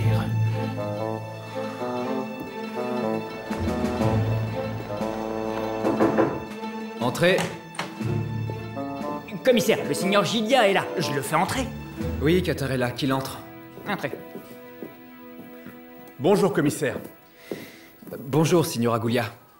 Je suis venu vous demander quand je pourrais récupérer ma mobilette. Écoutez, il nous faut encore quelques jours, s'il vous plaît. Soyez un peu patient. Bien sûr, ne vous méprenez pas. Si je vous demande ça, ce n'est pas parce que je ne me soucie pas de Dindo. Je sais que c'est pas le cas. Commissaire, j'ai quelque chose à vous confier. Hier soir, j'ai regardé l'interview du juge. Par amour de la vérité, je me dois de vous le dire, il n'a proféré que des calomnies au sujet de Dindo. Je sais, oui. Dindo ne couchait ni avec les hommes, ni avec les femmes. Il n'a rien volé à cet usurier. Il n'aurait jamais été capable de voler. Il n'aurait même pas volé un cure-dent. Au supermarché, par exemple, il aurait pu prendre tout ce qu'il voulait. Mais à chaque fois qu'il avait besoin de quelque chose, il me le disait. Et il le payait toujours. C'était un garçon tout ce qu'il y a de plus honnête. Je sais. Est-ce que vous savez où habitait Dindo? Oui, bien sûr, avec son père, tout près du port.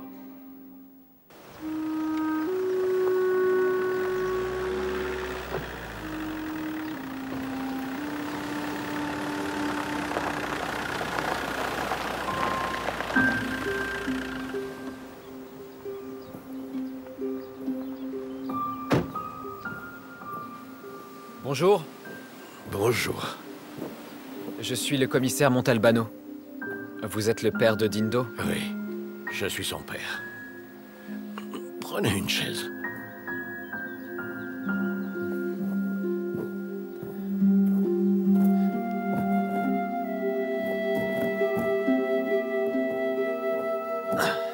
Je l'ai eu tard dans ma vie, Dindo.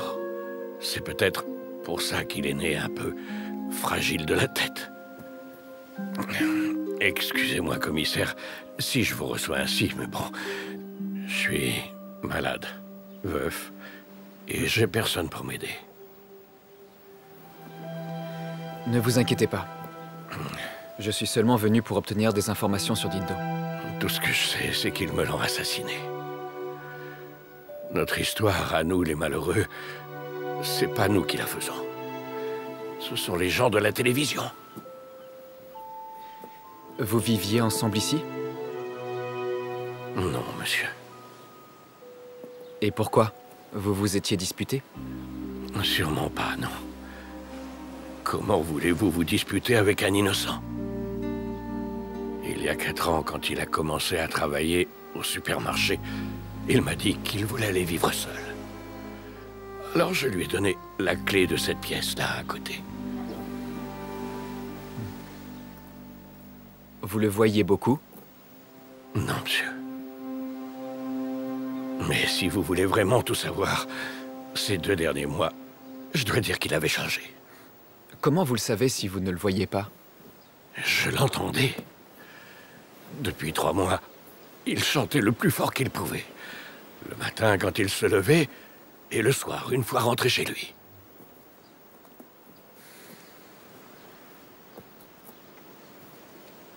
Est-ce que je peux aller voir la pièce? Oui, prenez la clé.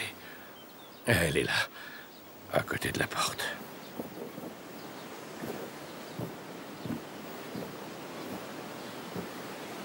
J'aurais une dernière petite question. Pourquoi l'appelait-on Dindo? Il adorait le tintement des cloches. Quand il en entendait sonner, il bougeait la tête et faisait ding, dong, ding, dong, ding, dong.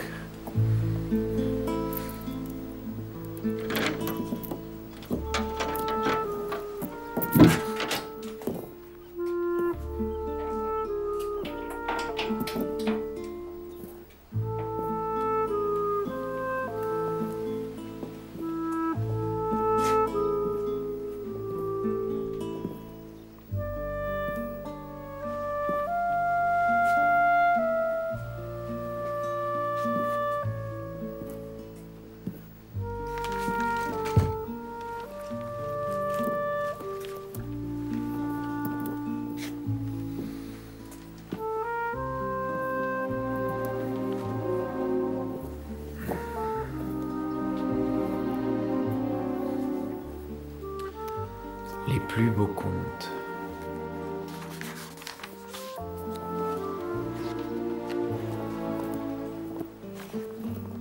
Justice.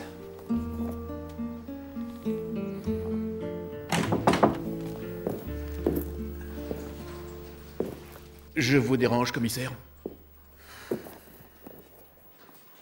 Non. Fazio, vous connaissez le comte de Barbe Bleue? Non. Non, commissaire. Mais ma femme est une spécialiste. Si vous voulez, on peut la consulter. Non, peu importe. Allez-y. Oh, rien. Je venais aux nouvelles concernant le meurtre de Piccolo. Ça ne me plaît pas, le traitement que le juge Tomaseo a donné à cette affaire. Pourquoi Dindo aurait-il voulu supprimer Gerlando Piccolo? Cette histoire de rencontre homosexuelle, ça ne tient pas debout. Oui, je sais. Il n'empêche, notre seule certitude pour le moment, c'est que Dindo est entré dans cette maison pour tuer Gerlando Piccolo. Et que tout ce remue-ménage dans la pièce, les tiroirs fouillés, les cadres brisés pour simuler un cambriolage, c'est une mise en scène. On a mis une arme dans les mains de Dindo. Ce gamin n'aurait pas pu se procurer un pistolet tout seul, et celui qui l'a armé a même réussi à convaincre Piccolo qu'il méritait de mourir. Oui, mais la question est de savoir comment Dindo a fait pour entrer dans la maison. Sur la porte d'entrée, il n'y a aucune trace d'effraction, ce qui semblerait signifier que quelqu'un lui aurait confié un double des clés. Et qui dispose d'un double? Quelqu'un qui se déplace librement dans la maison. Or, à part Grazia, qui a le droit d'entrer et de sortir librement? L'homme qui recouvrait les dettes pour le compte de Piccolo. Parfaitement, commissaire. Vous savez ce qu'il vous reste à faire, Fazio?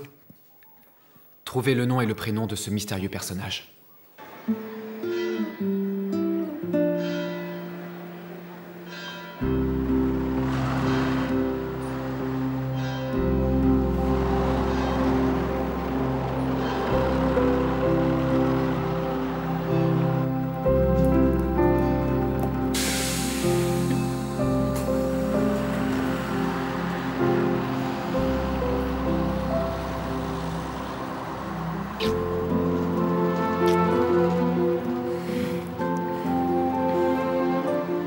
J'ai réservé une table chez Calogero. T'as vraiment envie de m'emmener au restaurant? Là, tout de suite.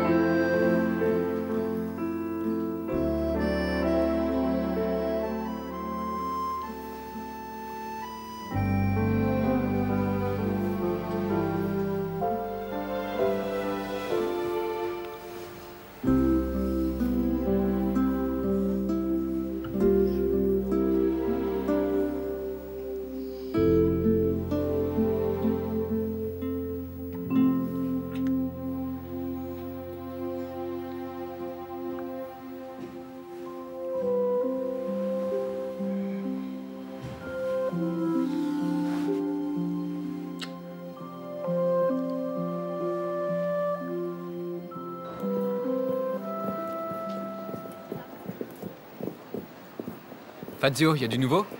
Oui, j'ai trouvé un informateur, un type du milieu local. Ah, et il sait comment se nomme notre homme? Oui, mais il refuse de parler.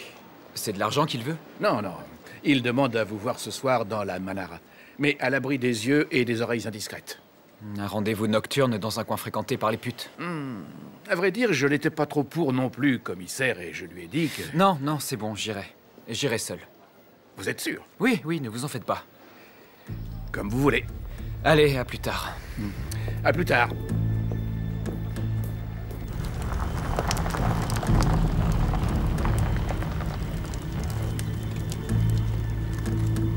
Je ne l'ai pas encore passé ce soir.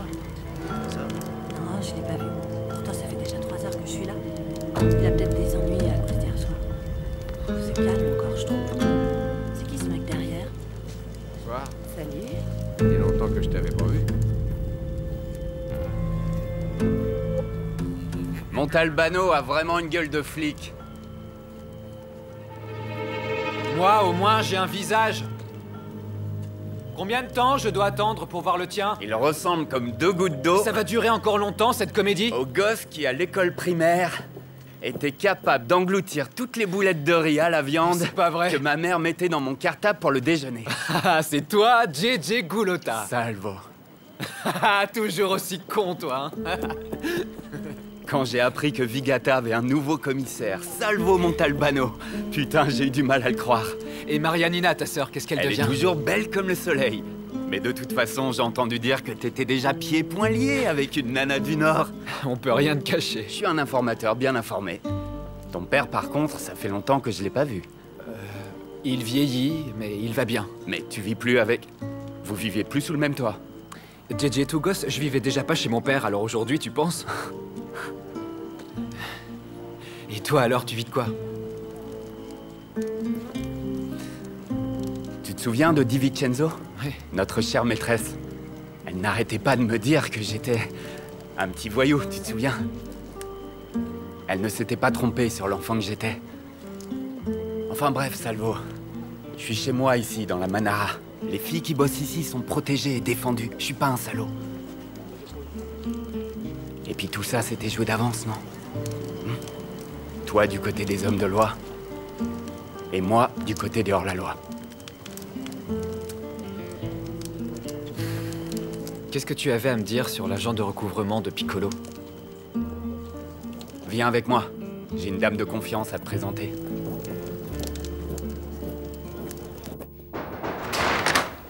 Donna Rosalia. Ah, GG. Bonsoir, je vous présente le commissaire Montalbano. Très heureuse, je vous en prie, asseyez-vous donc. Enchanté, madame. Pardonnez-moi de vous déranger à cette heure-ci. Non, vous ne me dérangez pas du tout, c'est un plaisir, voyons. Vous savez, la vieillesse vous dépouille de votre sommeil. Le commissaire cherche des informations sur l'agent de recouvrement de Gerlando Piccolo. Commissaire, j'ai consacré 30 ans de ma vie à tenir la comptabilité de boutiques et d'ateliers. Et je l'ai fait y compris pour Gerlando Piccolo. Il a toujours payé rubis sur l'ongle. Il m'a rendu riche, moi qui étais pauvre. Mais le jour où j'ai compris toutes les horreurs qu'il infligeait aux clients en difficulté, ça m'a écœurée. J'ai pris la fuite. Il les collectionnait, les femmes, celui-là. Surtout les petites jeunettes. Un malade, je vous dis. Oui, monsieur. Et j'avais pas l'intention de salir mon âme. Je voudrais m'en aller dans la grâce du Seigneur, moi. Alors, quand j'ai appris que vous aviez besoin du nom de l'agent de recouvrement de Piccolo, je me suis dit, faisons une bonne action pour avancer sur la voie qui mène au paradis. Vous avez raison. Alors, madame, dites-moi comment il s'appelle. Alfonso Arrico, il s'appelle. Et son âme est aussi noire que celle du diable.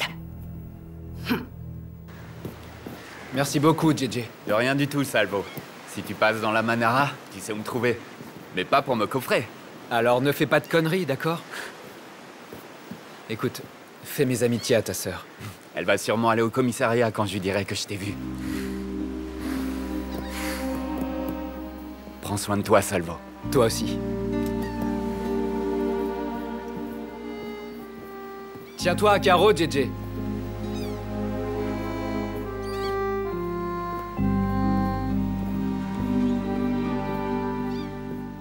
Alfonso Arrico, fils des regrettés Rosario Arrico et Assunta d'Agostino, né à Vigata il y a 40 ans. Une sœur, Candida, esthéticienne. Un frère, Santino, ouvrier spécialisé qui a émigré à Wuppertal, en République fédérale d'Allemagne. Qu'est-ce qui vous arrive? Tout va bien? Vous semblez distrait. Moi, distrait? Non, pas du tout. Je vous en prie, poursuivez, allez-y. Détaillez, s'il vous plaît. J'avais fini, à vrai dire. Cependant, cet Arrico n'est pas le genre de type qu'on aurait envie d'avoir à sa table. C'est un joueur qui, quand il ne joue pas, est impliqué dans des vols, des dégradations de biens, des violences. Voici sa photo. Oh, il a beaucoup d'allure.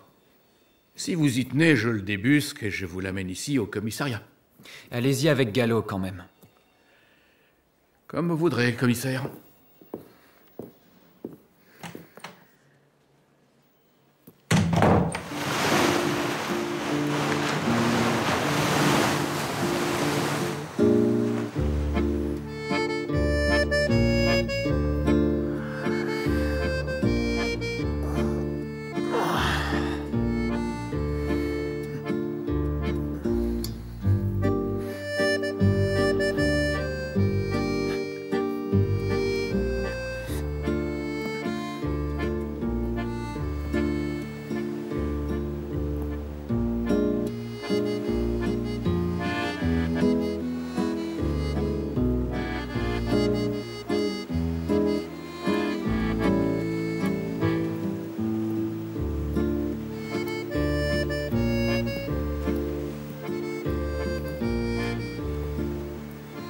Si tu aimes autant les contes pour enfants, je vais t'en offrir une édition plus récente. C'est un livre de ton enfance? Non. C'est à Dindo. Tu te souviens de Dindo? Le livreur du supermarché. Oui. Plus ou moins. Il est mort assassiné. Il s'est fait assassiner? Si tu voyais le taudis où il vivait, le pauvre. C'est là-bas que t'as pris le livre? Oui, tu sais, il avait une passion pour les contes. En particulier pour celui-ci, Barbe Bleue. Oui, je le connais. Le comte de Charles Perrault. Un homme très riche et très laid, nommé Barbe Bleue, qui séduisait les jeunes filles, les épousait, abusait d'elles, puis les faisait disparaître. Oui. Jusqu'au jour où arrivèrent deux frères, qui éliminèrent le vieux bourreau. Sa dernière femme épousa un gentilhomme et ils vécurent heureux ensemble.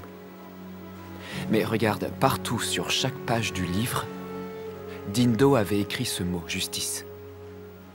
J'imagine que ce conte avait dû le marquer. Ou alors, peut-être qu'il aurait aimé être un héros. L'un des deux frères qui tue Barbe Bleue et libère la jeune fille. Oui, j'y avais pensé, moi aussi. Il y a pourtant quelque chose qui ne colle pas. Son père m'a raconté que peu de temps avant de mourir, Dindo avait commencé à chanter, ce qu'il n'avait jamais fait auparavant.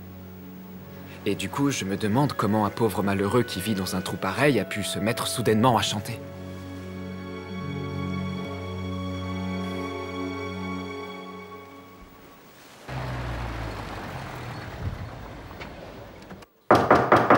Oui, entrez. Commissaire. Ah, Gallo. Approche-toi. Alors, il y a du nouveau sur Alfonso Arrico? Presque rien. Je n'ai pas réussi à le retrouver. Ses voisins ne l'ont pas vu depuis une semaine. Cela dit, ils m'ont assuré que c'était habituel. Il s'en va et il disparaît de la circulation pendant 10 jours. Mais si vous voulez, j'y retourne et je vois s'il n'y a pas un moyen. C'est pas la peine. Pour le moment, on va pas bouger. Vous êtes sûr? Sinon, je peux oui, très bien... je suis sûr. Bon, allez, si j'ai besoin de toi, je t'appelle. Comme vous voulez.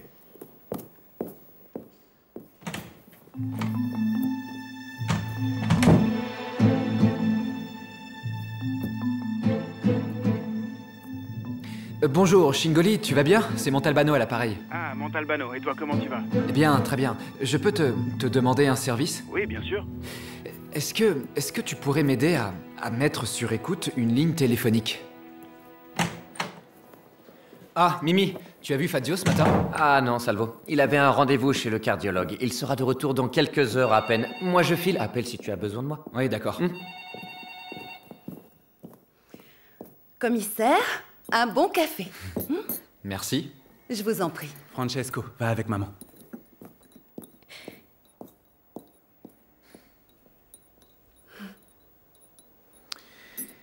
Alors, Grazia, je suis venu vous dire que si vous le souhaitiez, vous pouviez rentrer chez vous. Ah, commissaire, je suis contente. En voilà une bonne nouvelle. Si vous, ça ne vous dérange pas, je préférerais rentrer tout de suite, tant qu'il fait encore jour. Comme ça, je me ferai moins de frayeur. Je vous raccompagne si vous voulez. Mais si jamais vous êtes inquiète pour une raison ou une autre, vous m'appelez. Je n'ai peur de rien. Et puis maintenant, qu'est-ce que j'aurais à craindre? Bah, par exemple, Alfonso Arrico. Il attend peut-être le bon moment pour réapparaître. Pour les papiers de Gerlando Piccolo. Bien entendu. Ces choses-là, pour peu qu'on en fasse bon usage, valent une fortune. Néanmoins, demain je me ferai délivrer un mandat de perquisition par le juge, de façon à les récupérer et que vous soyez plus tranquille. On fait comme ça? D'accord, merci. Qu'est-ce que vous faites du coup? Je vais rentrer chez moi. Mais en tout cas, je vous remercie de vous être occupé de moi.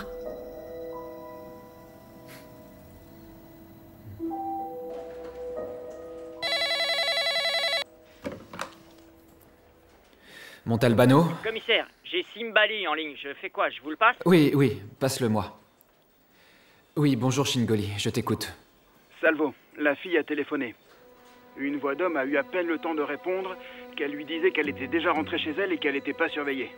Elle a ajouté qu'elle avait 2 choses à lui remettre. L'homme lui a répondu qu'il passerait chez elle peu après minuit. Voilà. D'accord. Merci beaucoup pour ton aide. Elle m'est très précieuse comme d'habitude. Gallo, Paterno. Rentrez chez vous pour manger et revenez ici.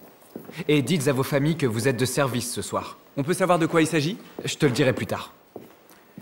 Il y a du nouveau concernant l'affaire Piccolo? Vous n'aviez pas une visite chez le médecin, vous? Soyez prudent.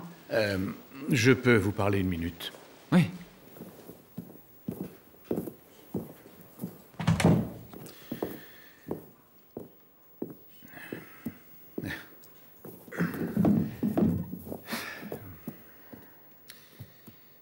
Je suis venu vous présenter ma démission. Je dois prendre ma retraite.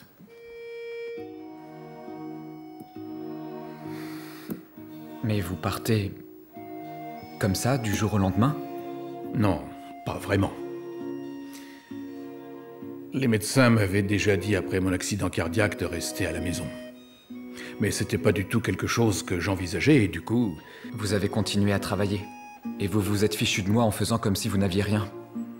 Bravo. Mes compliments. Mais là, les examens de ce matin m'ont fichu la frousse. Ils ne sont pas bons. Oui, je comprends. On m'a dit que l'hôpital avait déjà transmis mon dossier à la préfecture de police. Vous en serez informé dans quelques jours. C'est pourquoi j'ai préféré venir vous en parler en personne. Je vous en remercie. Fazio, vous savez à quel point je le regrette. Mais on ne peut vraiment pas faire autrement.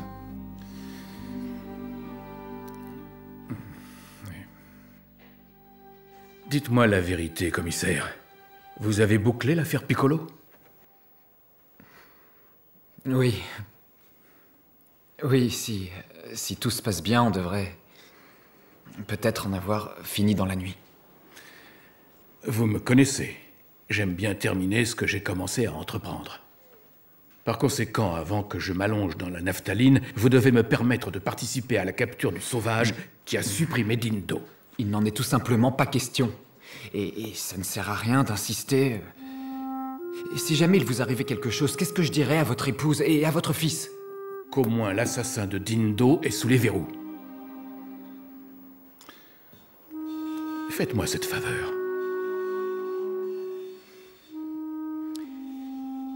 Bon, prenez le poste de galop.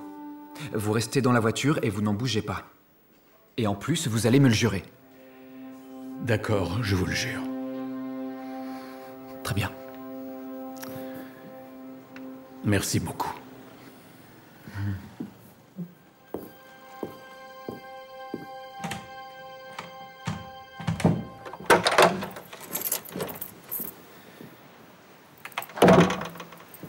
Ah, Livia. Salut, Salvo. Papa? Ton père était de passage à Vigata et il est venu te voir. Tu sais, j'ai essayé de t'appeler pour te prévenir, mais chez toi, ça ne répond jamais.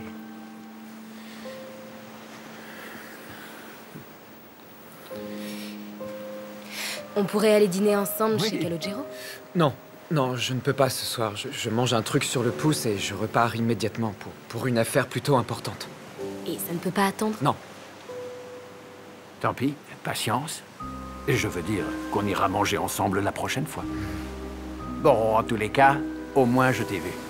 Et je peux rentrer chez moi heureux. Mais dépêchez-vous de venir à la maison admirer mes vignes, hein? Toi aussi, Salvo. Tu n'es encore jamais venu. Je ne regrette pas d'être passé ici.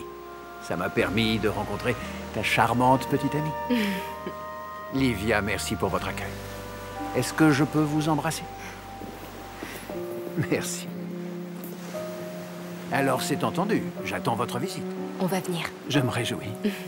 Je te raccompagne? Oui. Merci, Livia.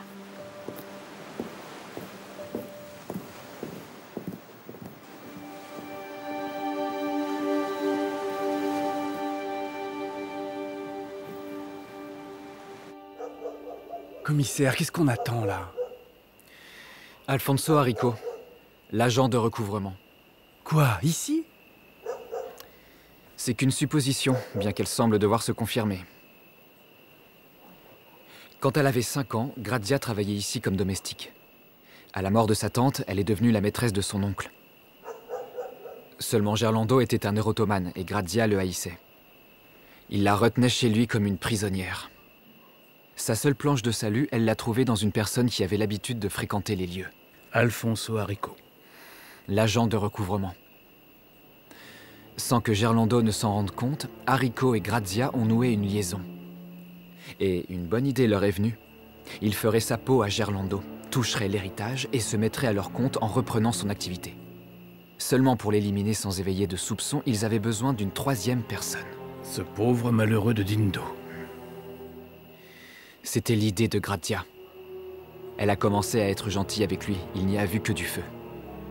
Une fois qu'il a été fou amoureux, elle lui a avoué qu'elle ne pourrait jamais se donner à lui, étant la prisonnière de son oncle. Dindo était furieux, il avait soif de justice. Alors elle l'a convaincu de tuer son oncle. Arrico s'est procuré un pistolet.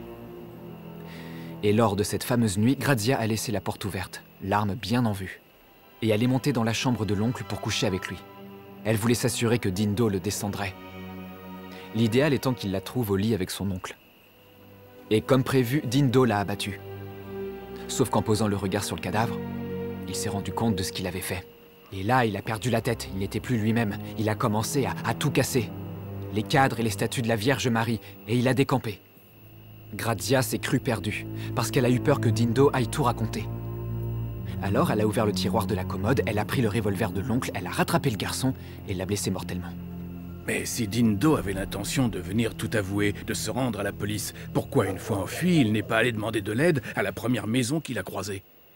Parce qu'au moment où il a été touché par la balle, Dindo est devenu subitement adulte. Là, je vous suis plus. Au début, c'est un gamin transi d'amour, prêt à faire n'importe quoi, et la seconde d'après, il prend conscience d'être un assassin et de s'être fait manipuler comme une marionnette. Ce n'est pas seulement son corps que cette balle a mortellement blessé. C'est la trahison de Grazia que cette balle a révélée. Et à partir de là, il s'est laissé mourir. En même temps, à mon avis, l'idée d'éliminer Dindo, pour ne prendre aucun risque, devait déjà être dans les projets du couple. Peut-être, oui. Toujours est-il que Grazia voit Dindo s'enfuir sans revenir sur ses pas. Elle allume la lumière dans la cour et aperçoit du sang par terre. Elle ignore encore la gravité de sa blessure. D'où une certaine nervosité qui va peut-être lui faire commettre la seule erreur d'un plan assez génial. Elle va dans le bureau de son oncle, ouvre le coffre, y prend tout l'argent et il devait y avoir un bon pactole. Et elle y laisse uniquement 2 billets de 100 000 lire. Ensuite, il y a le problème du pistolet. Il devait être prévu que Dindo l'emporte avec lui, ce qu'il a dû oublier de faire certainement. Convaincu que l'arme pourrait nous conduire jusqu'à Hariko, Grazia décide de la cacher quelque part dans la maison avec l'argent. Maison qu'on n'a pas perquisitionnée, on a fouillé que la chambre et le bureau, estimant qu'on n'avait pas besoin de chercher ailleurs. Et en ce qui concerne cette histoire d'armes, comment vous avez su? Non, ce n'est qu'une supposition.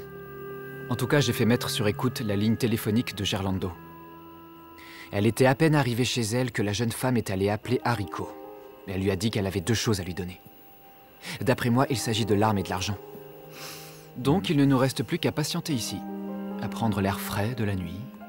Parce qu'il va y avoir des embrassades, ils vont bien s'envoyer en l'air pour fêter ça. Et puis, quand Hariko repartira, on va lui tomber dessus. Si on trouve sur lui l'arme et le pognon, il est foutu. Commissaire, je me fais l'effet d'être un idiot. Parce qu'elle m'a immédiatement inspiré de la peine. Je l'ai même accueillie sous mon toit avec mes proches. Tu ne pouvais pas imaginer qu'une jeune fille comme elle aurait pu mettre sur pied un plan aussi diabolique. Je suis un idiot qui ne comprend rien à rien, un lamentable crétin. Attendez, il y a quelqu'un qui arrive. Le voilà. C'est lui. Fazio, ne vous hasardez pas à sortir de la voiture, vous m'entendez? Oui. Paterno, viens, on y va.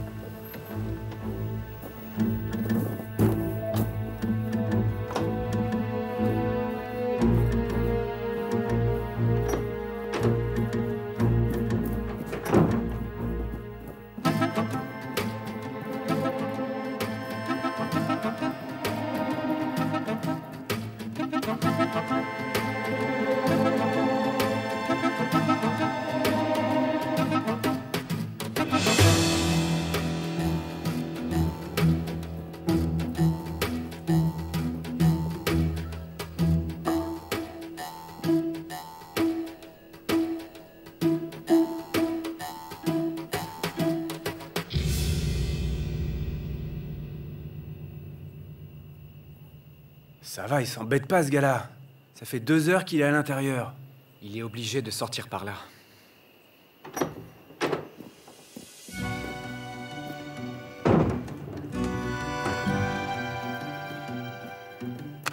Bon, t'es prêt?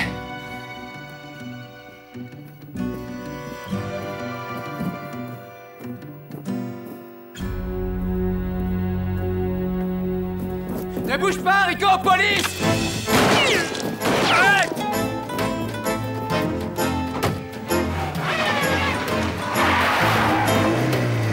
Stop, je te dis! Stop, attention! Commissaire, il fout le camp!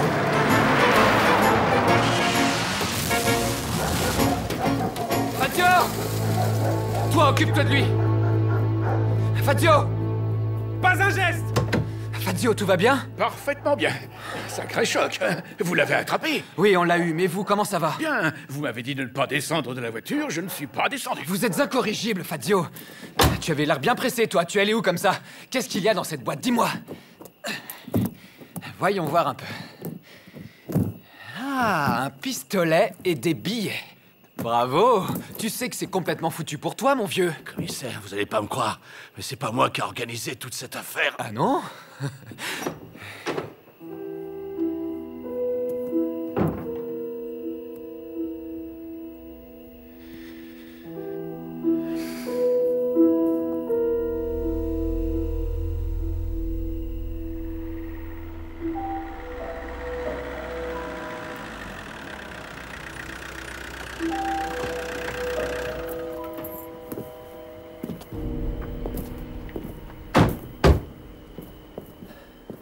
Fazio, vous êtes sûr que tout va bien? Mais oui, commissaire, vous me prenez pour un enfant ou quoi? Tranquillisez-vous, ou c'est vous qui allez avoir des problèmes? Bon, mais à partir de demain matin, vous restez chez vous. Ne mettez plus les pieds au commissariat, d'accord? Donc je n'ai même pas le droit de venir chercher mes affaires. Écoutez, ne faites pas l'innocent. Venez récupérer vos affaires, et après, allez casser les pieds à d'autres que moi. Je ne veux plus vous voir au commissariat.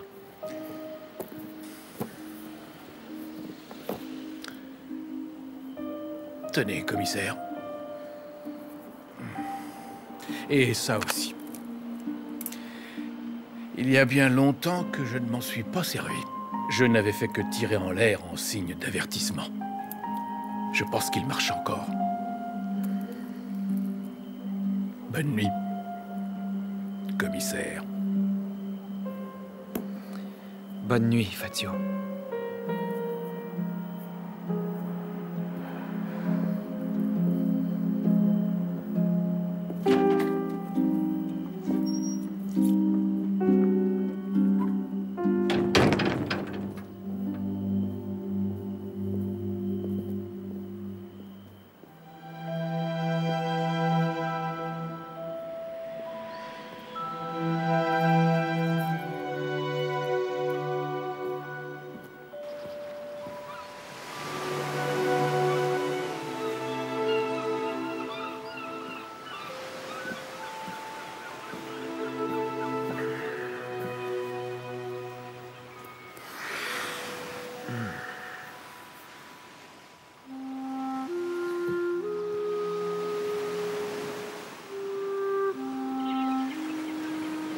Tu as dormi un peu au moins?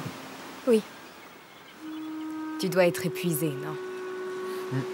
J'ai plus envie de dormir.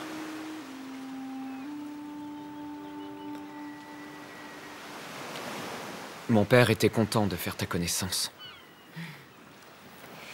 Il avait envie de parler. Il m'a raconté combien votre relation pouvait être compliquée. Compliqué, il a dit? Il espérait que ta mutation ici à Vigata allait vous permettre de vous voir un peu plus. Il a compris que s'il ne venait pas te chercher, tu ne donnerais pas de nouvelles. Et puis il se sent coupable de t'avoir laissé seule après la mort de ta mère. Je n'étais pas seule. Je vivais chez mon oncle et ma tante. Il m'a dit qu'il travaillait beaucoup à l'époque et qu'il n'était jamais là. Et que tu avais été bouleversée quand tu avais appris qu'il avait une autre femme.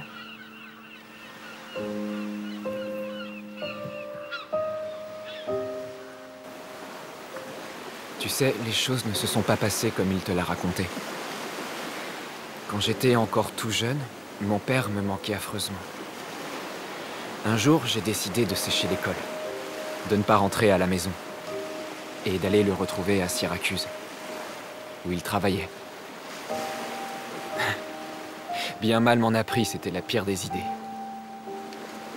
Je ne me serais jamais douté de ce que j'allais découvrir une fois là-bas. Il t'a présenté sa compagne? C'était pas une simple relation qu'il entretenait, contrairement à ce qu'il t'a raconté. Il est installé avec cette personne, qui elle-même avait déjà eu 2 enfants d'un précédent mariage. Il avait reformé une autre famille, le jour où celle de Vigata s'était désagrégée.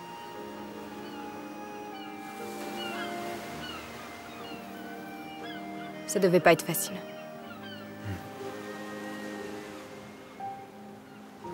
J'ai commencé par le haïr parce que je ne supportais pas le fait qu'il ait trahi la mémoire de ma mère. Et puis un jour, j'ai bien réfléchi. Et j'ai compris que c'était moi qui avais été trahi et blessé par lui. Il m'avait tout bonnement repoussé, en me traitant comme un inconnu. Et puis un beau jour, tout est redevenu normal. Sa compagne est morte, ses enfants sont partis vivre je ne sais où, et lui est revenu vivre à Vigata, comme si rien ne s'était passé. Et maintenant, il vient me trouver parce qu'il a peur de la solitude. En vieillissant, on devient plus fragile. Je ne vois pas où est le mal. Il n'y en a pas en soi. Mais tu vois, j'éprouve encore énormément de peine pour l'enfant que j'ai été. Et je ne parviens pas à lui pardonner le fait qu'il n'éprouve pas une douleur comparable à la mienne.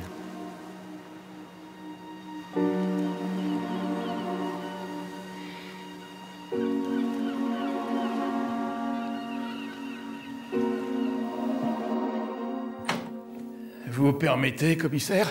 Oh, Fazio, je vous en prie, entrez, entrez, venez vous asseoir. Je suis venu chercher mes affaires et je voulais vous dire au revoir. Ça me fait très plaisir, bonjour. Ah, mais c'est votre fils? Eh oui. Entre, entre. Qu'est-ce que tu fais là? Merci. Comment tu vas? Bien. Il est venu en permission quelques jours pour me tenir compagnie et aujourd'hui il rentre à Rome. Oui, dans 2 semaines, je vais prêter serment. Oui, à vrai dire, j'espère que papa ne viendra pas parce qu'il est très émotif. Oh, un petit peu d'émotion n'a jamais fait de mal à personne. Non, mais si vous le permettez, j'aimerais vous demander une faveur. Oui? Non, papa, c'est pas la peine. Et pourquoi pas? Où est le mal? J'aimerais bien participer moi aussi à la conversation. Non, franchement, laisse tomber. Bon, alors c'est moi qui vais vous le dire. Sachant que dans peu de temps, il va prendre ses fonctions quelque part, Giuseppe voulait se porter candidat pour être nommé à mon poste, si vous êtes d'accord, bien entendu. Papa, je t'avais demandé de pas aborder le sujet. Mais tu m'embêtes à la fin, qu'est-ce que j'ai dit? C'est vrai, il a raison. Qu'est-ce qu'il a dit? Je sais que tu es un bon garçon, donc oui, je vais en faire la demande à la préfecture de Montelusa, et j'espère bien qu'elle sera acceptée. Ah, c'est vrai? Bien sûr que c'est vrai. Merci, monsieur. Je t'en prie, tu vas pas me saouler comme ton père, j'espère, hein? Non, promis. T'oublies pas, hein? Non, bien sûr. Alors ça va. Parfait. Non, serrez-vous encore un peu, s'il vous plaît. Voilà, c'est bien. Là, vous êtes tous dans le cadre. Monsieur, un peu plus près. Voilà. Bah, Catarella, qu'est-ce que t'as? Oh, c'est trop d'émotion pour moi, commissaire. Les adieux me perturbent toujours. Je vous prie de m'excuser. Vous auriez un moucheron? Un quoi? Un moucheron en papier jetable. Tiens. Oh, merci, commissaire. Vous êtes prêts? Oui.